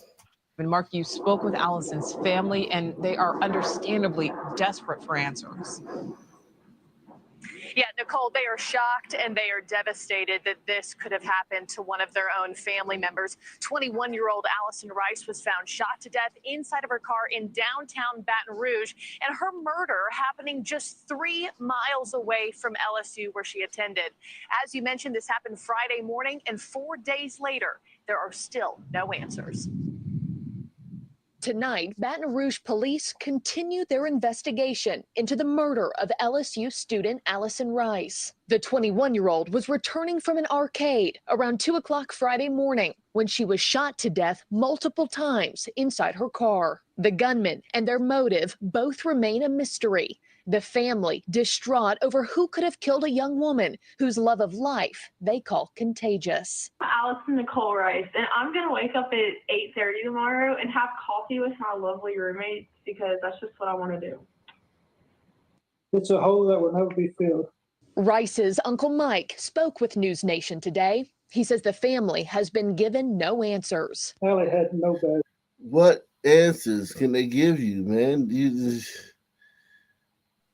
So it's going to keep happening. No, and it's going to keep happening, and I don't see the end to it myself.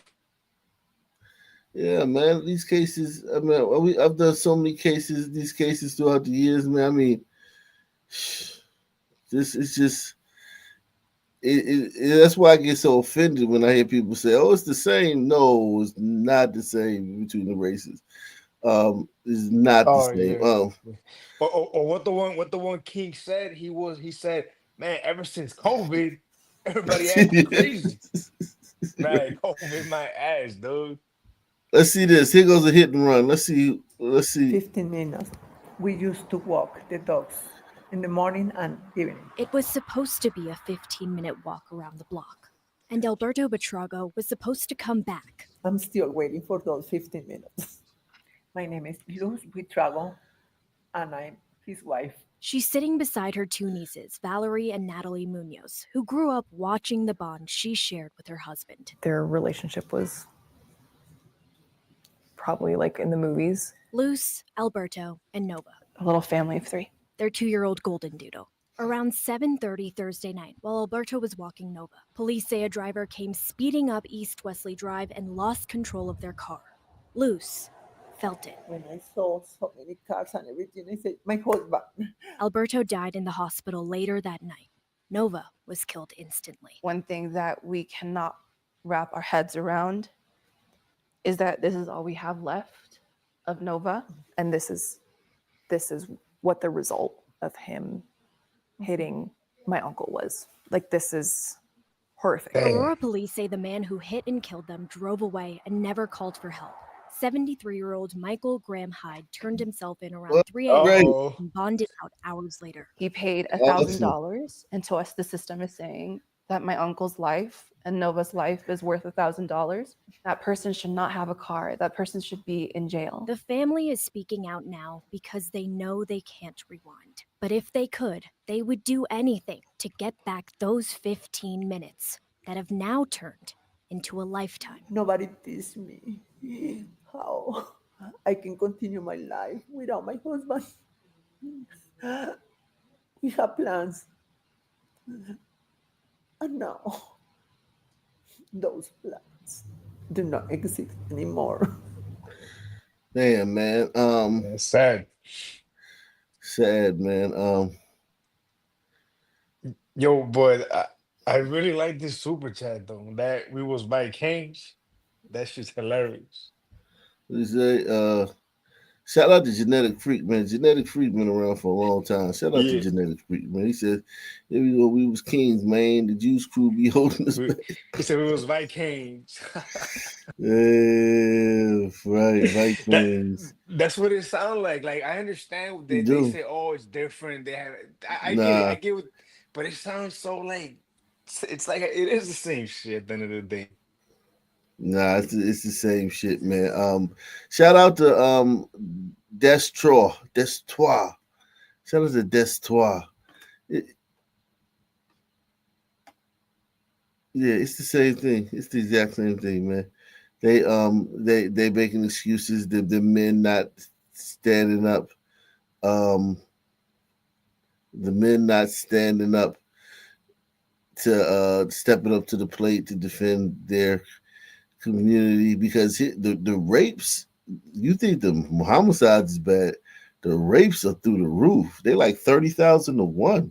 Like, I ain't even gonna lie, the rapes are like 30,000 to 1 as far as white to black and black to white.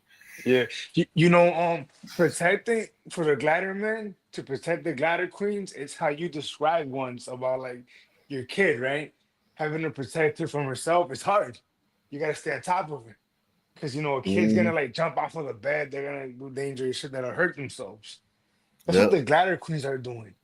They're shooting themselves in the foot, and the glider man had to find a way to help them. But I honestly, like Happening going now. back to what we were talking about earlier, Wicked. Another thing that has to do with that is feminism. Like, they got us through our women. Like, oh, we're strong, independent women. We don't need no man. And look at how the women completely throw us under the bus. Why should, they fall over for the fucking sons and the Sandmen who are coming into Europe. They vote for this shit. Like, why should we help them when they don't want to be helped. It's like that What? song by J. Cole, "Don't save her, she don't want to be saved." Yeah. I mean, my response to would be, why wouldn't you? Yeah, I mean, at the end of the day, the man is the man, right? Yeah, The it's your head of the mother, it's your household, sister, it's your right? mother, it's your Your sister, your wife. You got to daughter. save them from themselves. You have to save them. You constantly have to save the women in your life from themselves, making bad decisions, even if it's just like spending money. You got to like, see, you sure you want to buy that? Don't you already have two of those? I mean, you got to always save them from themselves. But it's like yeah, glider men have an issue because I guess glider women are very smart because they have the glider brain, so they're smart, so they can more damage can be done with their feminism and their womanly Independence. wiles. Yeah, their womanly wiles that can cause more trouble. I, You know what I'm I saying? I said this last night. I said the worst mistake gliders ever made was giving women the right to vote. I said that last night. Press one, guys. Oh yeah, definitely. That was a huge mistake. But I mean like a huge mistake. And Women are you can't do it. You can't undo it. Like you can never undo that. Rolling that back, good luck with that one. Yeah, because women they don't Yeah. have that instinct to protect. They don't have that instinct to build. So why should they have a say in making decisions for society that they didn't build, that they don't have the innate ability to protect, and who have empathy that can be exploited, against their community. Yeah, That's for what I'm sure. saying. That was when it all went Yeah. downhill. And Are you a nationalist? a white nationalist. Yeah, I have leanings towards it. yeah, for sure. I can hear it, and I understand it. I get it. I get the frustration you might have. But the fact that you'd say you have leanings towards it instead of saying yes, you are. Like, why shouldn't you be a white nationalist? I Like, mean, why do you have to second guess? A white nationalist is, I like America as it was European American, white dominated. Why do you have to be like, oh, I think I have leanings? Yeah, man. Have that confidence, man. Exactly. It kind of goes back to the point of Wicked saying that um, the excuses bit about gliders with the juice crew, which we understand, but the way to fight back is, are you a white nationalist? Yes, I am. Like, simple. like ironically, this is what I was thinking about. I remember when you asked me earlier, Wicked. Like I didn't answer your question right there because I've been thinking about it, but now I just came up to another realization.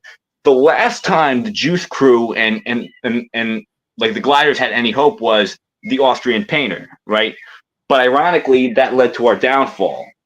Why? Because we engaged in a massive war that killed most of our fucking young men. And all the all the manly men, the macho, like all those guys, they went over there and they died in the war, right?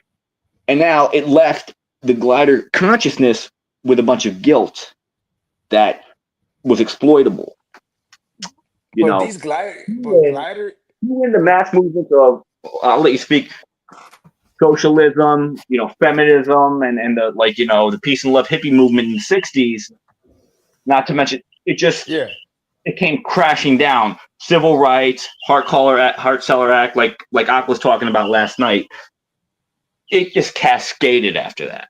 yeah, but Yeah, but the that like, means you didn't have strong enough like gliders didn't have strong enough conviction, because the ones that were left like post World War should have been the children, brothers of the same strong the strongest of the strong that were sent to die essentially. So there should have been enough strength in glider consciousness to kind of survive all these things, regardless of civil rights, voting. Feminism, I have a different side of it, because there are circumstances to it which, for me, for example, so I'm not dating, I'm not anything. So if feminism or the retraction of feminism is that I should have a man or answer to a man, like which man am I answering to? To Yeah, be able to survive in current world, I need to look after myself. So if there was an absence of feminism in the aspect, in the sense of everyone can maintain themselves, like who would be maintaining me? Yeah, exactly. So say you lose your husband or something like that, but you never know what can happen. I see what you're Yeah, saying. but I'm saying, like, if you're single and you don't have a husband, you need to maintain yourself as a human being. So there Yeah, are true. aspects of the feminism, which is just the equality to be able to maintain yourself regardless of your gender. Excuse me. Yeah. And you know, better men have always died in conflict throughout human history, right? All men have always died in conflict. But so I don't know if I necessarily agree with your. I guess the tough men perished in the world wars.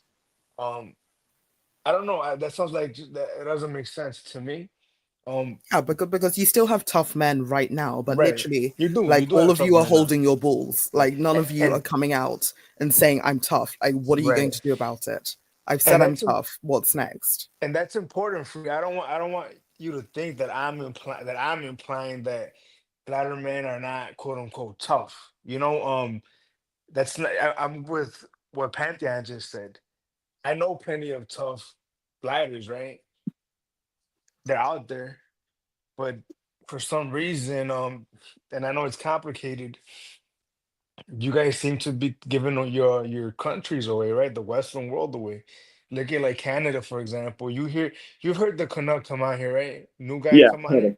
Yeah, you could hear his frustration, and again, I sympathize with it. I understand what he means.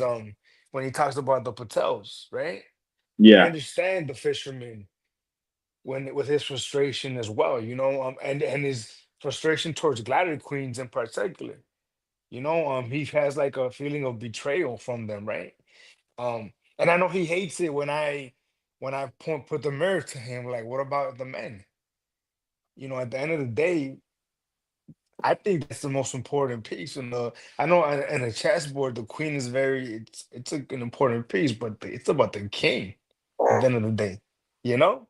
Well, the queen protects the king. The queen can move any direction, any amount.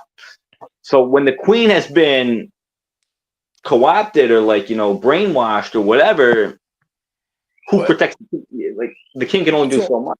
so Yeah. here on Ag Nation, right? I don't know if you've been here for a year and a half, but we have at least from my impressions, we have a thing here with behavior patterns with different groups, right? And if, for example, the white women, right? Yeah. They have behavior patterns. Have you Yeah. heard us talk about those behavior patterns? I've done my own research on behavior patterns as well. Yeah. Right. So then you kind of go subscribe to the DNA because I guess Absolutely. yeah. So Absolutely. so the glider woman's behavior pattern, that maybe they're just acting upon it. They don't need to necessarily be brainwashed for it. It's what they seem to do. We always see time and time again, and not exclusively, but in particular, the glider queens going to different countries on missionary trips and humanitarian aid trips. Or just for travel. What was that? Or just for travel, and some of them get murked. Well, yeah, but I'm talking about. I'm speaking in particular to the behavior pattern of They're just altruism. they're all true. Yeah, just trying to help like people who they in their mind perceive as like lesser than or like weaker, Yeah. whatever the word may be. Like we saw one recently actually where this one ladder queen, it was very tragic. She went to Haiti for humanitarian aid trips. She ended up meeting a Haitian lover who killed her, and now her family, her husband and her children were left without her because she was stupid, right? She was weak. Um, but do you get where I'm getting at as far as that behavior pattern of like Well, just I, caring I, for others? I did allude to that. You know what I mean? I kind of sound like I'm contradicting myself a little bit. It's just hard to get my thoughts in order. It's Yeah, speaking on the internet.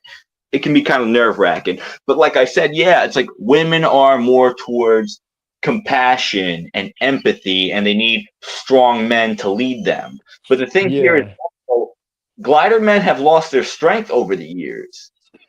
And yeah, that's when you see these other groups who are naturally more stronger, like they have it's in their DNA, higher yeah, testosterone.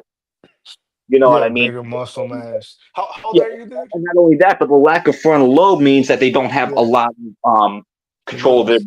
behavior or their Yeah. so they How appear old are more you? confident. And like it's just like couple that with the whole woe is me, we've been oppressed. Yeah, yeah, Just- It just definitely goes right to yeah. Hey, the innate how old nature of the how old are glider you? woman. How old Huh? are you? How old are you? I'm 32. 30 what? 32. Okay, gotcha, gotcha. Yeah, so you're a little bit older. You're not necessarily a kid, right?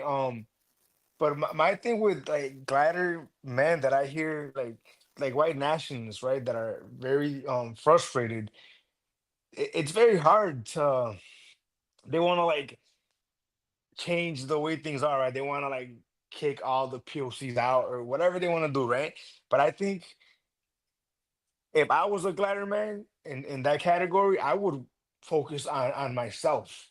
I would, and this might sound crazy to you, but I would literally focus on bettering myself, like lifting weights, bettering my gun, like my shooting guns, and bettering my skill, my labor skill, right? Whatever that may be.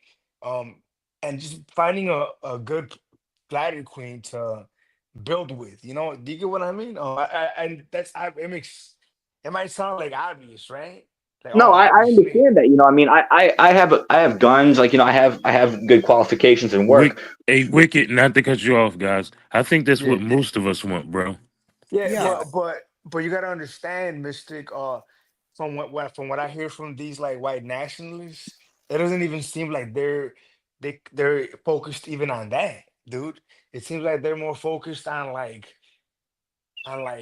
the they're trying to focus on biting more than they could chew. Do you get what I'm trying to say, bro? Yeah, I, They're I get fo- I get what you're saying, Wicked. Yeah, yeah, yeah. you get what Yeah, I'm and saying, then right, dude? yeah, but like, and then when they all do that, and then like then eventually it adds up. It builds upon itself, Inspiring young exactly, like people. having young men and raising them to with those same beliefs, And keeping then them away raising from. them to get killed by some teens when they go to a track meet. Well, look, did you hear Pantheon? Did you hear the father talk?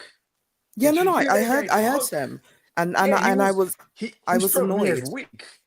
But The I father. was annoyed, but there is the faith aspect. I just, as a human being, I was like, you can't, profess forgiveness right Yeah, now. he Like he that struck bit me as annoyed me. weak, even That bit beyond the annoyed me. forgiveness. But I, I I also realized that he probably needed to forgive to have the No, strength to support his no, wife and son. I, Because if he no. sits in the anger, he won't be able to support his wife and son. no, I think he Why should did? be angry. He should just take that anger and turn it Yeah, like use it for his own for benefit. strength. Yeah. Yeah, Yeah, why yeah. not? Why not sit in strength?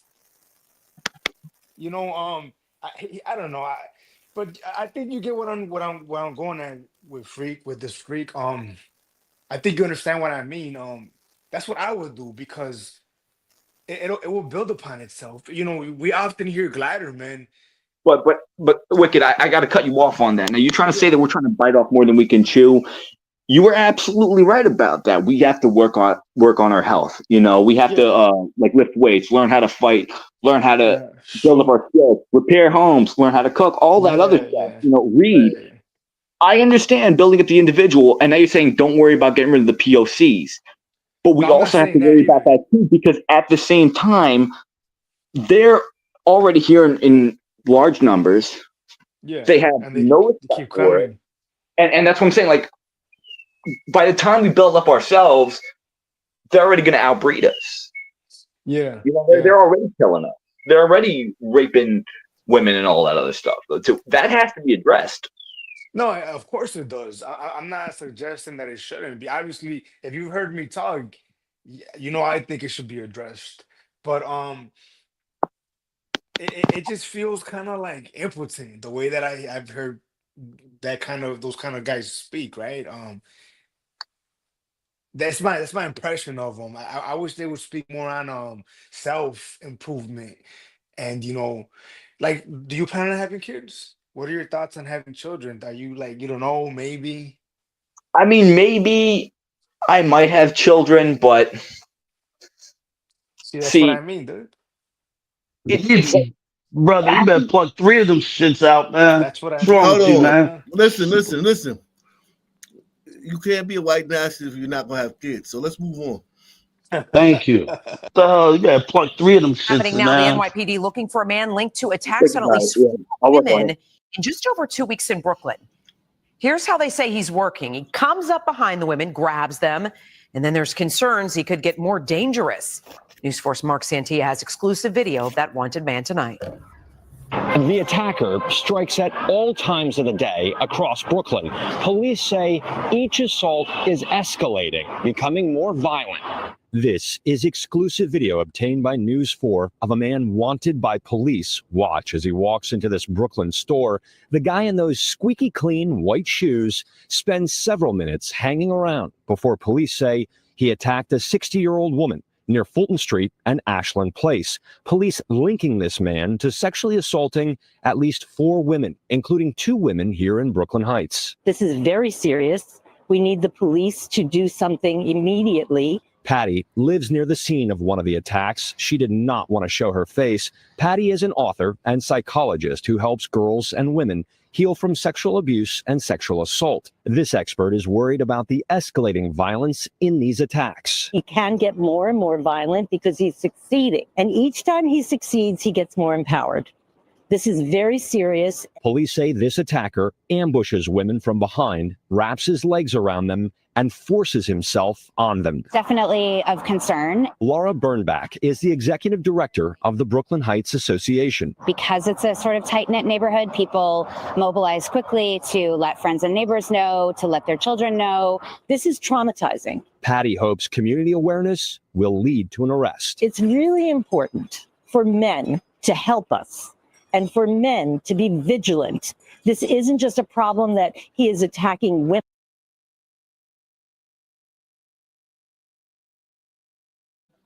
You heard that?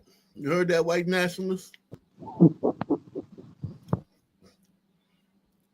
Neighbors know, to let their children know. This is traumatizing. Patty hopes community awareness will lead to an arrest. It's really important for men to help us and for men to be vigilant. This isn't just a problem that he is attacking women. He's attacking your sister, your aunt, your mother, your cousin. So you heard that, S-Reek, man? That's a super predator.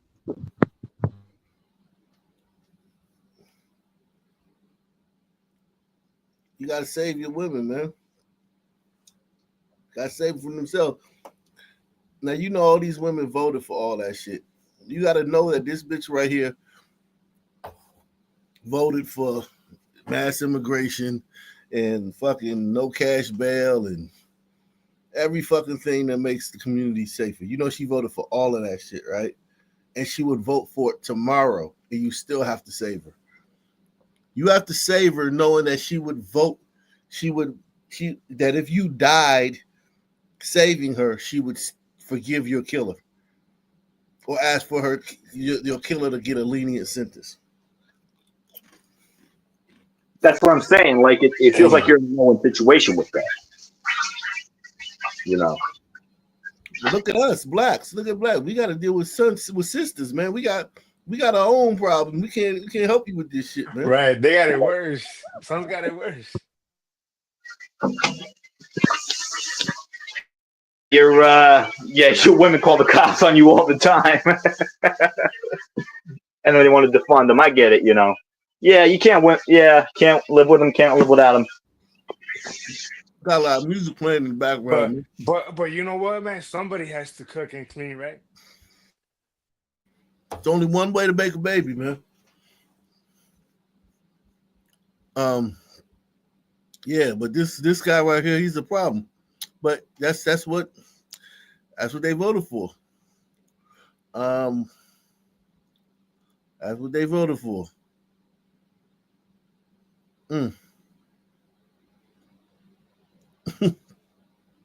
Wow. Jeez. That's what they voted for. What can you do? What can you do, man? Shout out to My man Douglas Chunks, man. Douglas Chunks in the building, man. Shout out to Douglas Chunks. Gifting all of those memberships, man.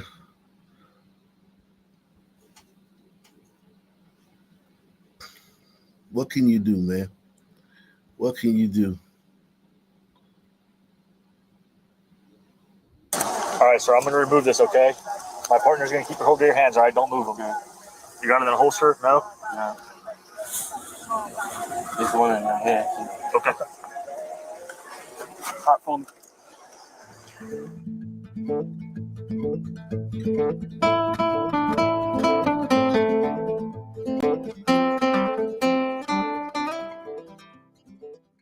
The star of today's show is Mr. Derealist Grisby. Yes, that's his real name. And he is being brought to you by members of the Wedgwood Enforcement Team, also known as the WET Team. These officers are part of a task force that was created to fight crime in the deadliest apartment complex in Columbus, Ohio. Their sole focus is to proactively seek out criminals and halt their operations. On April the 18th, 2024, the WET Team was following Mr. Grisby out of a narcotics investigation while he was being driven around by a female friend. The officers observed a traffic violation and initiated a stop. Mr. Derealist Grisby was found to be illegally concealing a firearm and was charged with a felony of the 4th degree. That was ultimately pled down to a misdemeanor count of attempted improper handling. He was sentenced to 14 days of time served. This is how the courts treat a man with a lengthy criminal history and multiple convictions of domestic violence. Hi. You didn't signal to the curb, ma'am. You didn't signal to the curb. Do you know what that means? Yes, You didn't signal to, like, turn signal? But you had. Yeah, you do. Do you have your driver's license? Yes.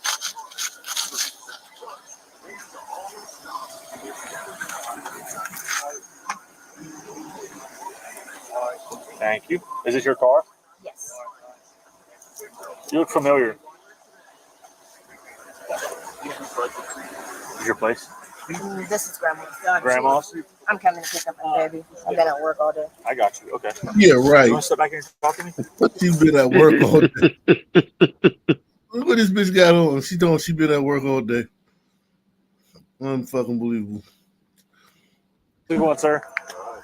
She's probably had more black dicks than fucking goddamn the whole fucking The Kardashians. yeah, no, right, exactly. They're all of them combined. Carry the baby and all that other stuff. Where'd you get him at? Where'd you pick him up? My house. Where do you live? I live in Wedgwood. You do? Yes. Where at? Number 6? Mm-hmm. Okay. And he was chilling with you there? Yes. I got Well, he's watching my house. But, Is there anything in your car we can know about? no. Nothing illegal? No. Okay. What's his name? Real. Huh? He goes by Real. Real? Mm-hmm. Okay.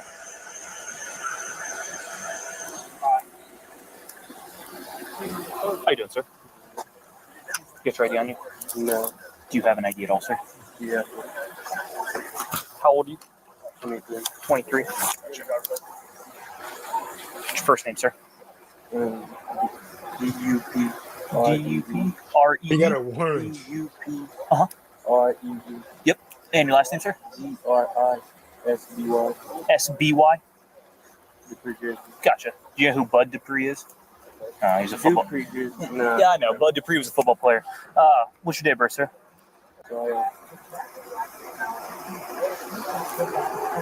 Gotcha. Do you have a phone number, sir? 4. You got no warrants, right? No. Okay, cool. No weapons in the car, anything like that? Just hang out with me. Or hang out for a second, I'll be right back with you, okay? So they're gonna do all this shit so this fucking son turd can get 14 days in prison. You got it in a holster? No? No, I'm not saying you knew. I'm just letting you know that the person next to you had a gun on his hip, right? His hip? Right here, underneath his clothes, like So that's concealed, right? correct. Look at these trashy ass white people that's supposed to have privilege and shit. Jesus Christ. That's a lot of white people in my town like that. A lot of them like that, man. The superior race. I'm telling you, man.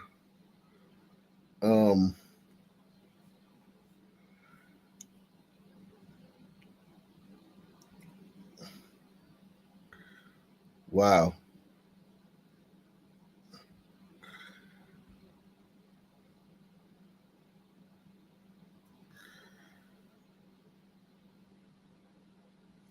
Wow.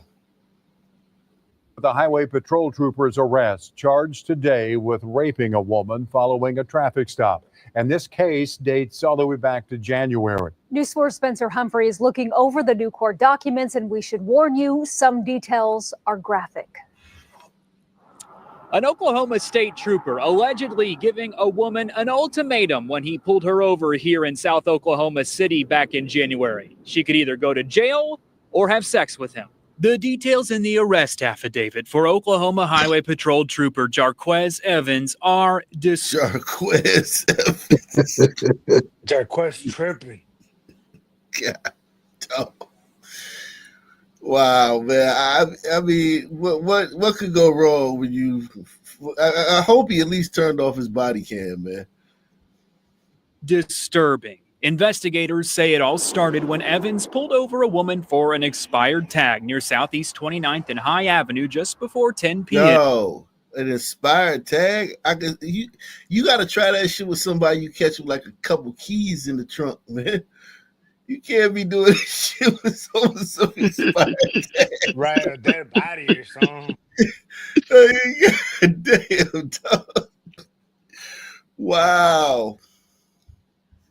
p.m. on January 26th. The affidavit says Evans' body cam and patrol car dash cam were rolling as he walked up to the woman's car. The woman allegedly telling Evans she had an illegal drug pipe. His dash cam and his fucking body cam was on. I wonder what he said. They should show us that. It should be hilarious, I bet. Oh my God. Side. Evans ordered her to get out and searched her pockets before then searching inside her car, where he found a sex toy in her purse. Investigators say he brought it up to the woman, saying, "Mine is bigger," then telling her he wouldn't take her to jail for having the pipe if she would just have sex with him. The woman later told investigators with the Oklahoma City Police Department that she agreed, and the two drove to a nearby parking lot where Evans got in her passenger seat and had sex with her. The affidavit says she even asked Evans if she would be charged with prostitution for having sex with him, to which he said no, and that he'd taken off his body camera and microphone. Investigators say Evans later bragged to a friend about what happened, but told them the woman is who proposed having sex. OKCPD investigators sent Evans' uniform pants to OSBI's crime lab, where tests on them found a fluid stain matching Evans' DNA profile and another likely matching the woman's profile. Evans was booked into the Oklahoma County Jail Friday on charges of rape and forcible sodomy. In Oklahoma City, Spencer Humphrey, Oklahoma's News 4. Damn, Jarquez. Yo, that's kind of disgusting if you think about it. Like, well, you know that bitch was fucking everybody, Ak. Man, sons don't care about that. You heard him. He said mine is bigger. What the fuck is wrong with this guy, yo? Lost his job for nothing. Yeah, he'll never work in that field again. That's just crazy, man. It's not even worth it.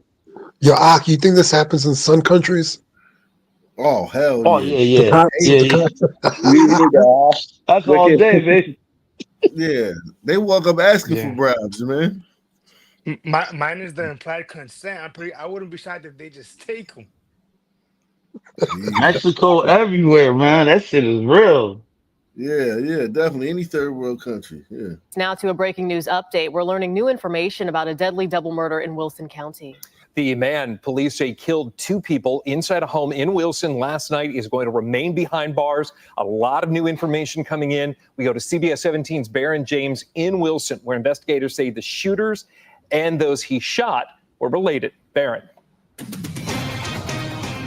Yeah, Bill and Liz, no doubt. Right now, in fact, here's where they arrested the suspect, here at this house. In fact, where we're told that this happened less than a week after he got out of prison. Take a look at this. Wilson police arrested and charged 25-year-old Daron Dante Jenkins with 2 counts of first-degree murder. He's accused of killing his mother, 50-year-old Dana Jenkins, and his little brother, a 15-year-old.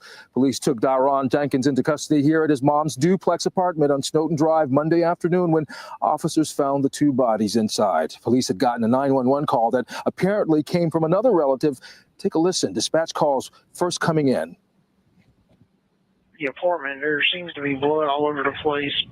Bison's brother answered the door, and there's cleaner everywhere. Bison's mother hasn't answered her phone. He's also en route. The car. Yeah, when we got here, by the way, less than an hour ago, these industrial cleaning guys, if you're seeing that video in the yellow suits, were suiting up to go into the apartment to prepare it for deep cleaning, they told me. Daron Jenkins was taken to the Wilson County Jail, held under no bond. Of course, we are working to learn more about him and his now deceased mother and little brother as this investigation goes on. We're live in Wilson. Baron James, CBS 17. That nigga killed his mom, man. God, Bro. Yeah. Yo, you remember when sons used to be like, "Oh man, that's a glider crime."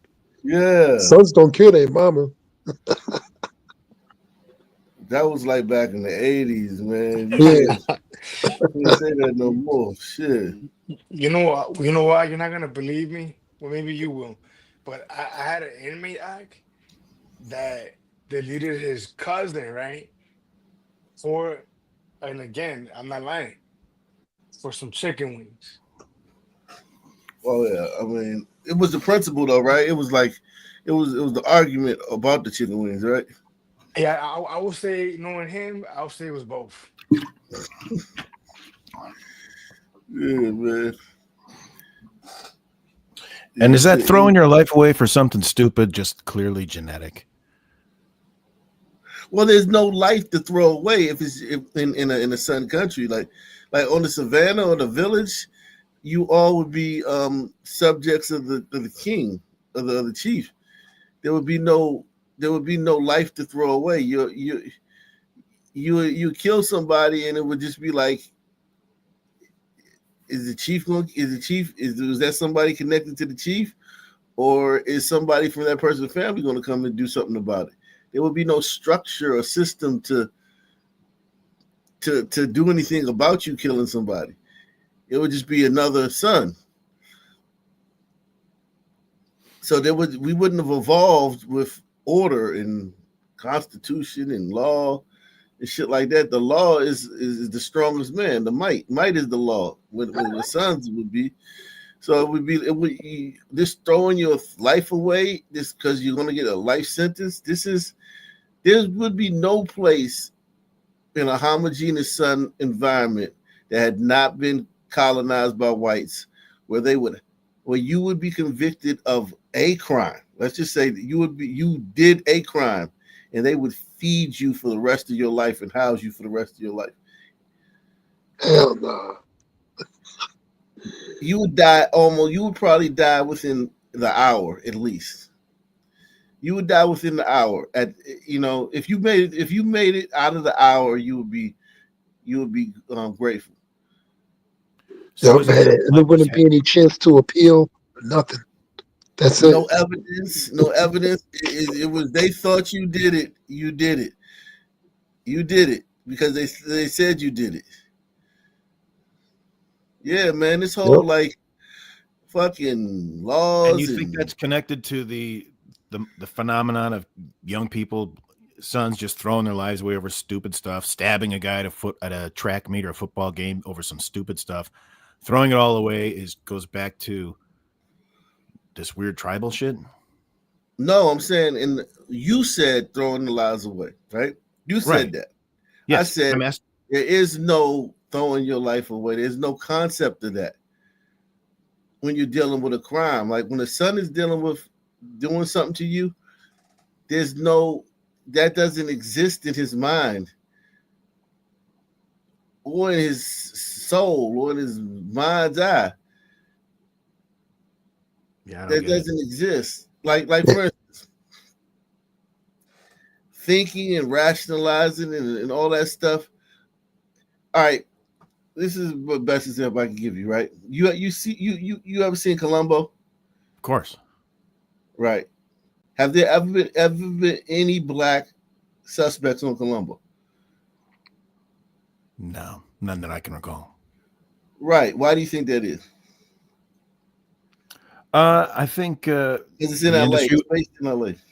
exactly, and the industry is run by certain people that make it their business to elevate the image of sons, or not denigrate the image of sons, and maybe not even speak the truth about sons.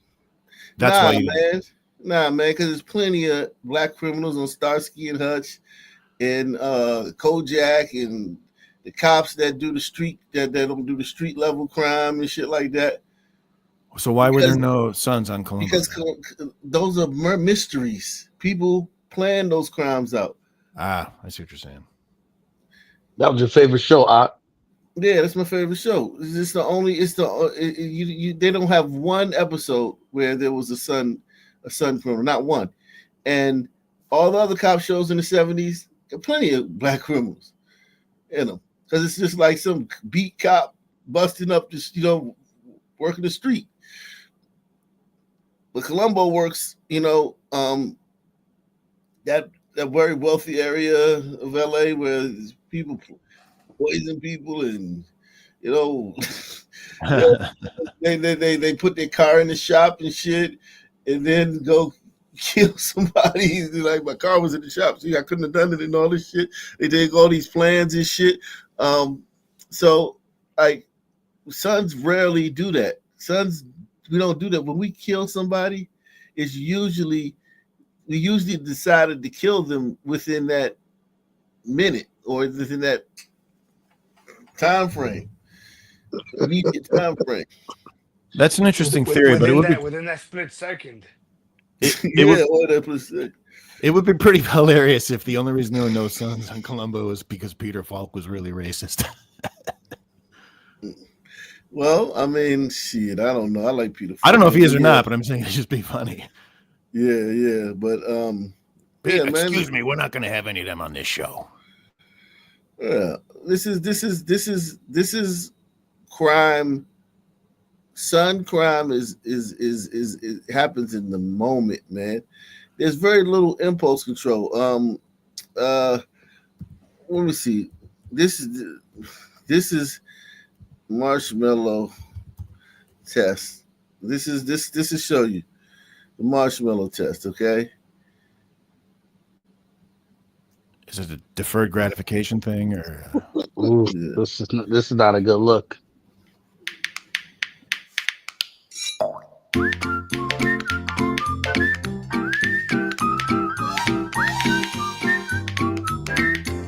Make sure you hit the like buttons. Support the channel via PayPal, Cash App, Super Chat. The other channels starting off with a Patel. Yeah, the other channels, they can't possibly bring you this. They could never bring you this, okay? They ain't there, man. They still on Checkers, man. They still on, you know what I mean? Checkers, man. The marshmallow test is a really great way to show how children delay gratification. We tried it out with the 4 children we've been following since September 2010. Alfie, Millie, Mackay, and Pratmesh. You got 2 white kids. Here's how it works. You got a white male, a white female, a black male, and a Patel male. So that's a pretty good diverse group. One of those kids could we be had trans. each child on their own sit at the table at a desk with a plate and 1 marshmallow. They could either choose to eat the marshmallow, the 1 marshmallow right then and there, or they could wait until I came back into the room and have 2 marshmallows. I left them alone in the room for 15 minutes. Take a look. The marshmallow test has been used for decades by psychologists. The It's been son used takes with the other children kid's to marshmallows. She ate the apple. Eve eat the apple. predict later academic success, including literacy, SAT scores, and other academic outcomes. There's no definitive answers from the marshmallow test. It's not a matter of passing or She failing. tried to drop it off the camera. She slick with look how crafty the chick is at this young age. She drops it. There's no definitive answers from the marshmallow test. It's not a matter of passing You or know failing. what? I don't even know if they think they're being I don't even know if they know they're being recorded. There's no definitive answers from the marshmallow test. It's not a matter of passing or failing. What we're looking for is whether children can really resist this piece of white candy sitting in front of them that's sweet, that, you know, the smell of it, the allure of the marshmallow. In Pratmesh's case, we really saw this added curiosity because he had never actually tasted a marshmallow before. All of the children managed to show some level of self-control and resist the temptation to destroy. He like, I gotta destroy this thing, man. So I'm like, yo, there's no way I can handle this. Let me just destroy it. managed to show some level of self-control and resist the temptation to eat the whole marshmallow. As you can see from the footage, you can catch a glimpse into children's ability to control their impulses. This ability, which is developed around the time of kindergarten, can be linked to other outcomes later in life. At the end, the marshmallows were in kind of different states. Some had been squished, ripped apart, nibbled around. There was this temptation, and there was this. And then the girl who really took a little bite of it, hers at the end of the day, hers looks the best. But she licked it, she bit it, and all types of shit, but it still looks the best. That winning, that fucking magic they do. That's how they cheat and never get caught. This one here, that's the brother. The son. The brother. Yeah, the son. He destroyed it. He invented the wheel with it, though. Hey, maybe it's true though. We did invent the wheel. He was born in Africa, man. He did invent the wheel, man. Yeah, damn. That's the glider mill. He beat it up a little bit. In the Look at the Patel. Oh my God, his barely touched it. He nibbled it. Wow. Wow.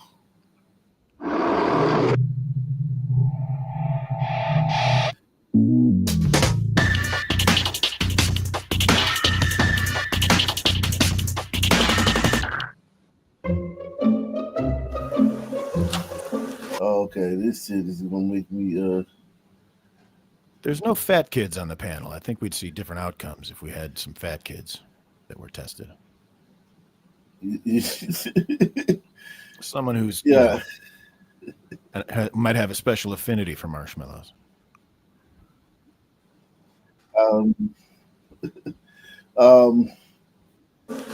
Okay, sit in that chair. All right, here's the deal. Marshmallow for you. You can either wait, and I'll give you another one if you wait, or you can eat it now. When I come back, I'll give you another one, so then you'll have two. But stay in here and stay in the chair till I come back, okay? All right.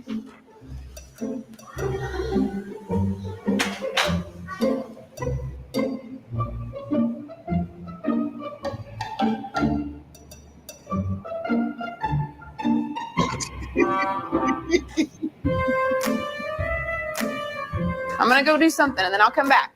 It smells yummy. It smells really good.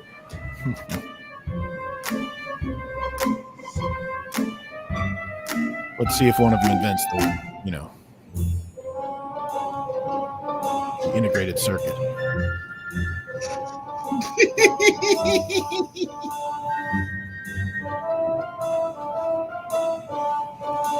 No signs in this one, man? I haven't seen one yet.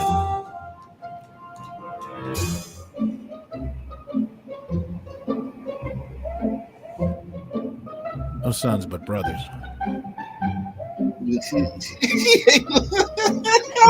All right, so it's up to you. You can have it now or you can wait. Okay?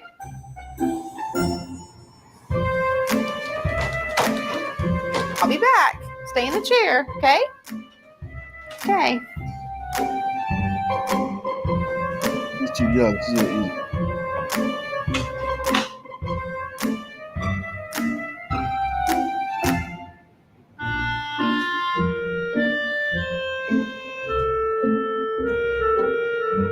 We'll also predict which kid will get diabetes as an adult.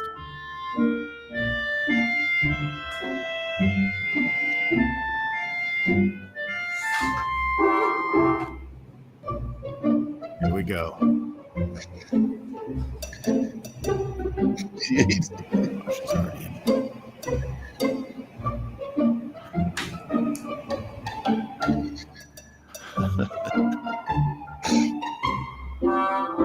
All right, so I'm gonna leave and then I'll come back, okay? So you can either eat it right now or you can wait. Either way, okay? She's I want already to see eating. some sons, man. You ate that? She's already eating it. So women have less impulse control than men. That's what I'm seeing. Of course, Yeah. man. You know. But No, they the just know kings. they won't be held to the same standard, so they can get away with it. But you would think, though, that men, the way society says it, that men have less impulse control. How'd you do? Did you do good? You did? Yeah. You wanted to eat it, didn't you? Yeah. So did I tell you to give you another one? Okay, now you can have both. You need them.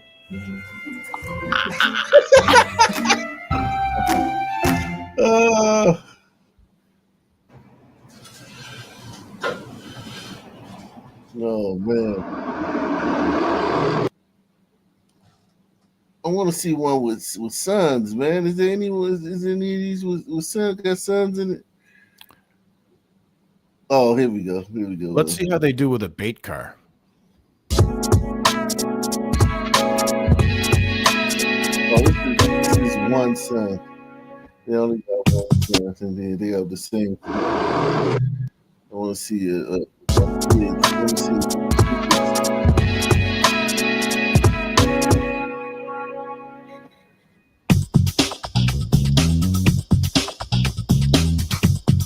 Already a different feel. That music was trying to tell me something. Yeah, man. White people resist a marshmallow like this. Y'all, we be doing it like this.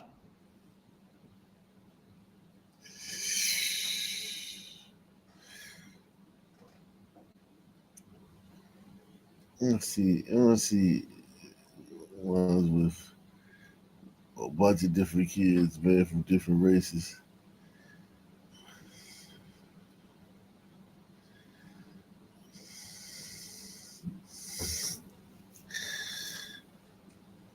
I guess they outlawed it. There used to be some on here. I guess they banned it with the different groups, the different races. Yeah, but anyway, man, that Maybe they figured it was racist.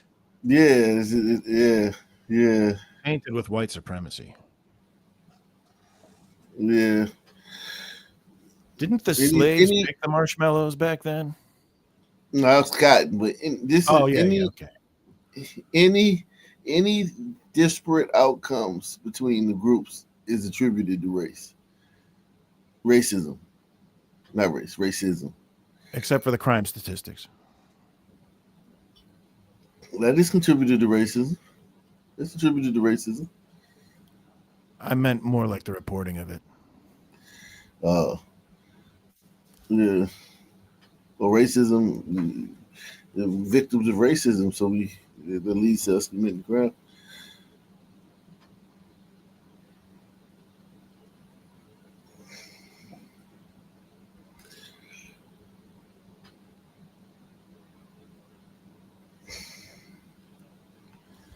Look, I'm always referencing the. My bad, I'm tired, but the Ignatian, right? And how we pick up on behavior patterns here, right? Um, some people don't they refuse to understand what I mean, Chief. But I guess I'll just ignore my lying eyes. Yeah. Let's see if anything is going on that we may have missed before we get out of here.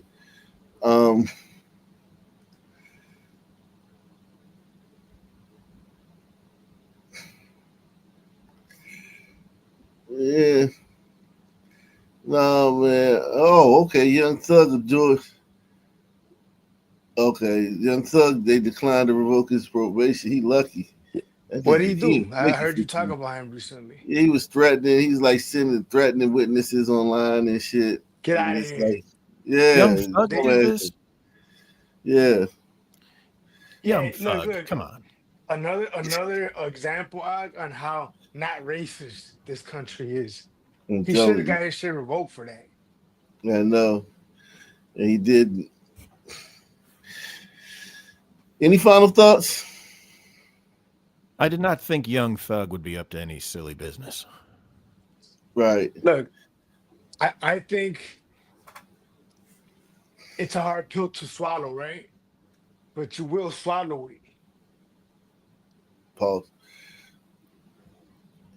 Same black time, same black channel. Out of here. Praise the Subscribe. Praise the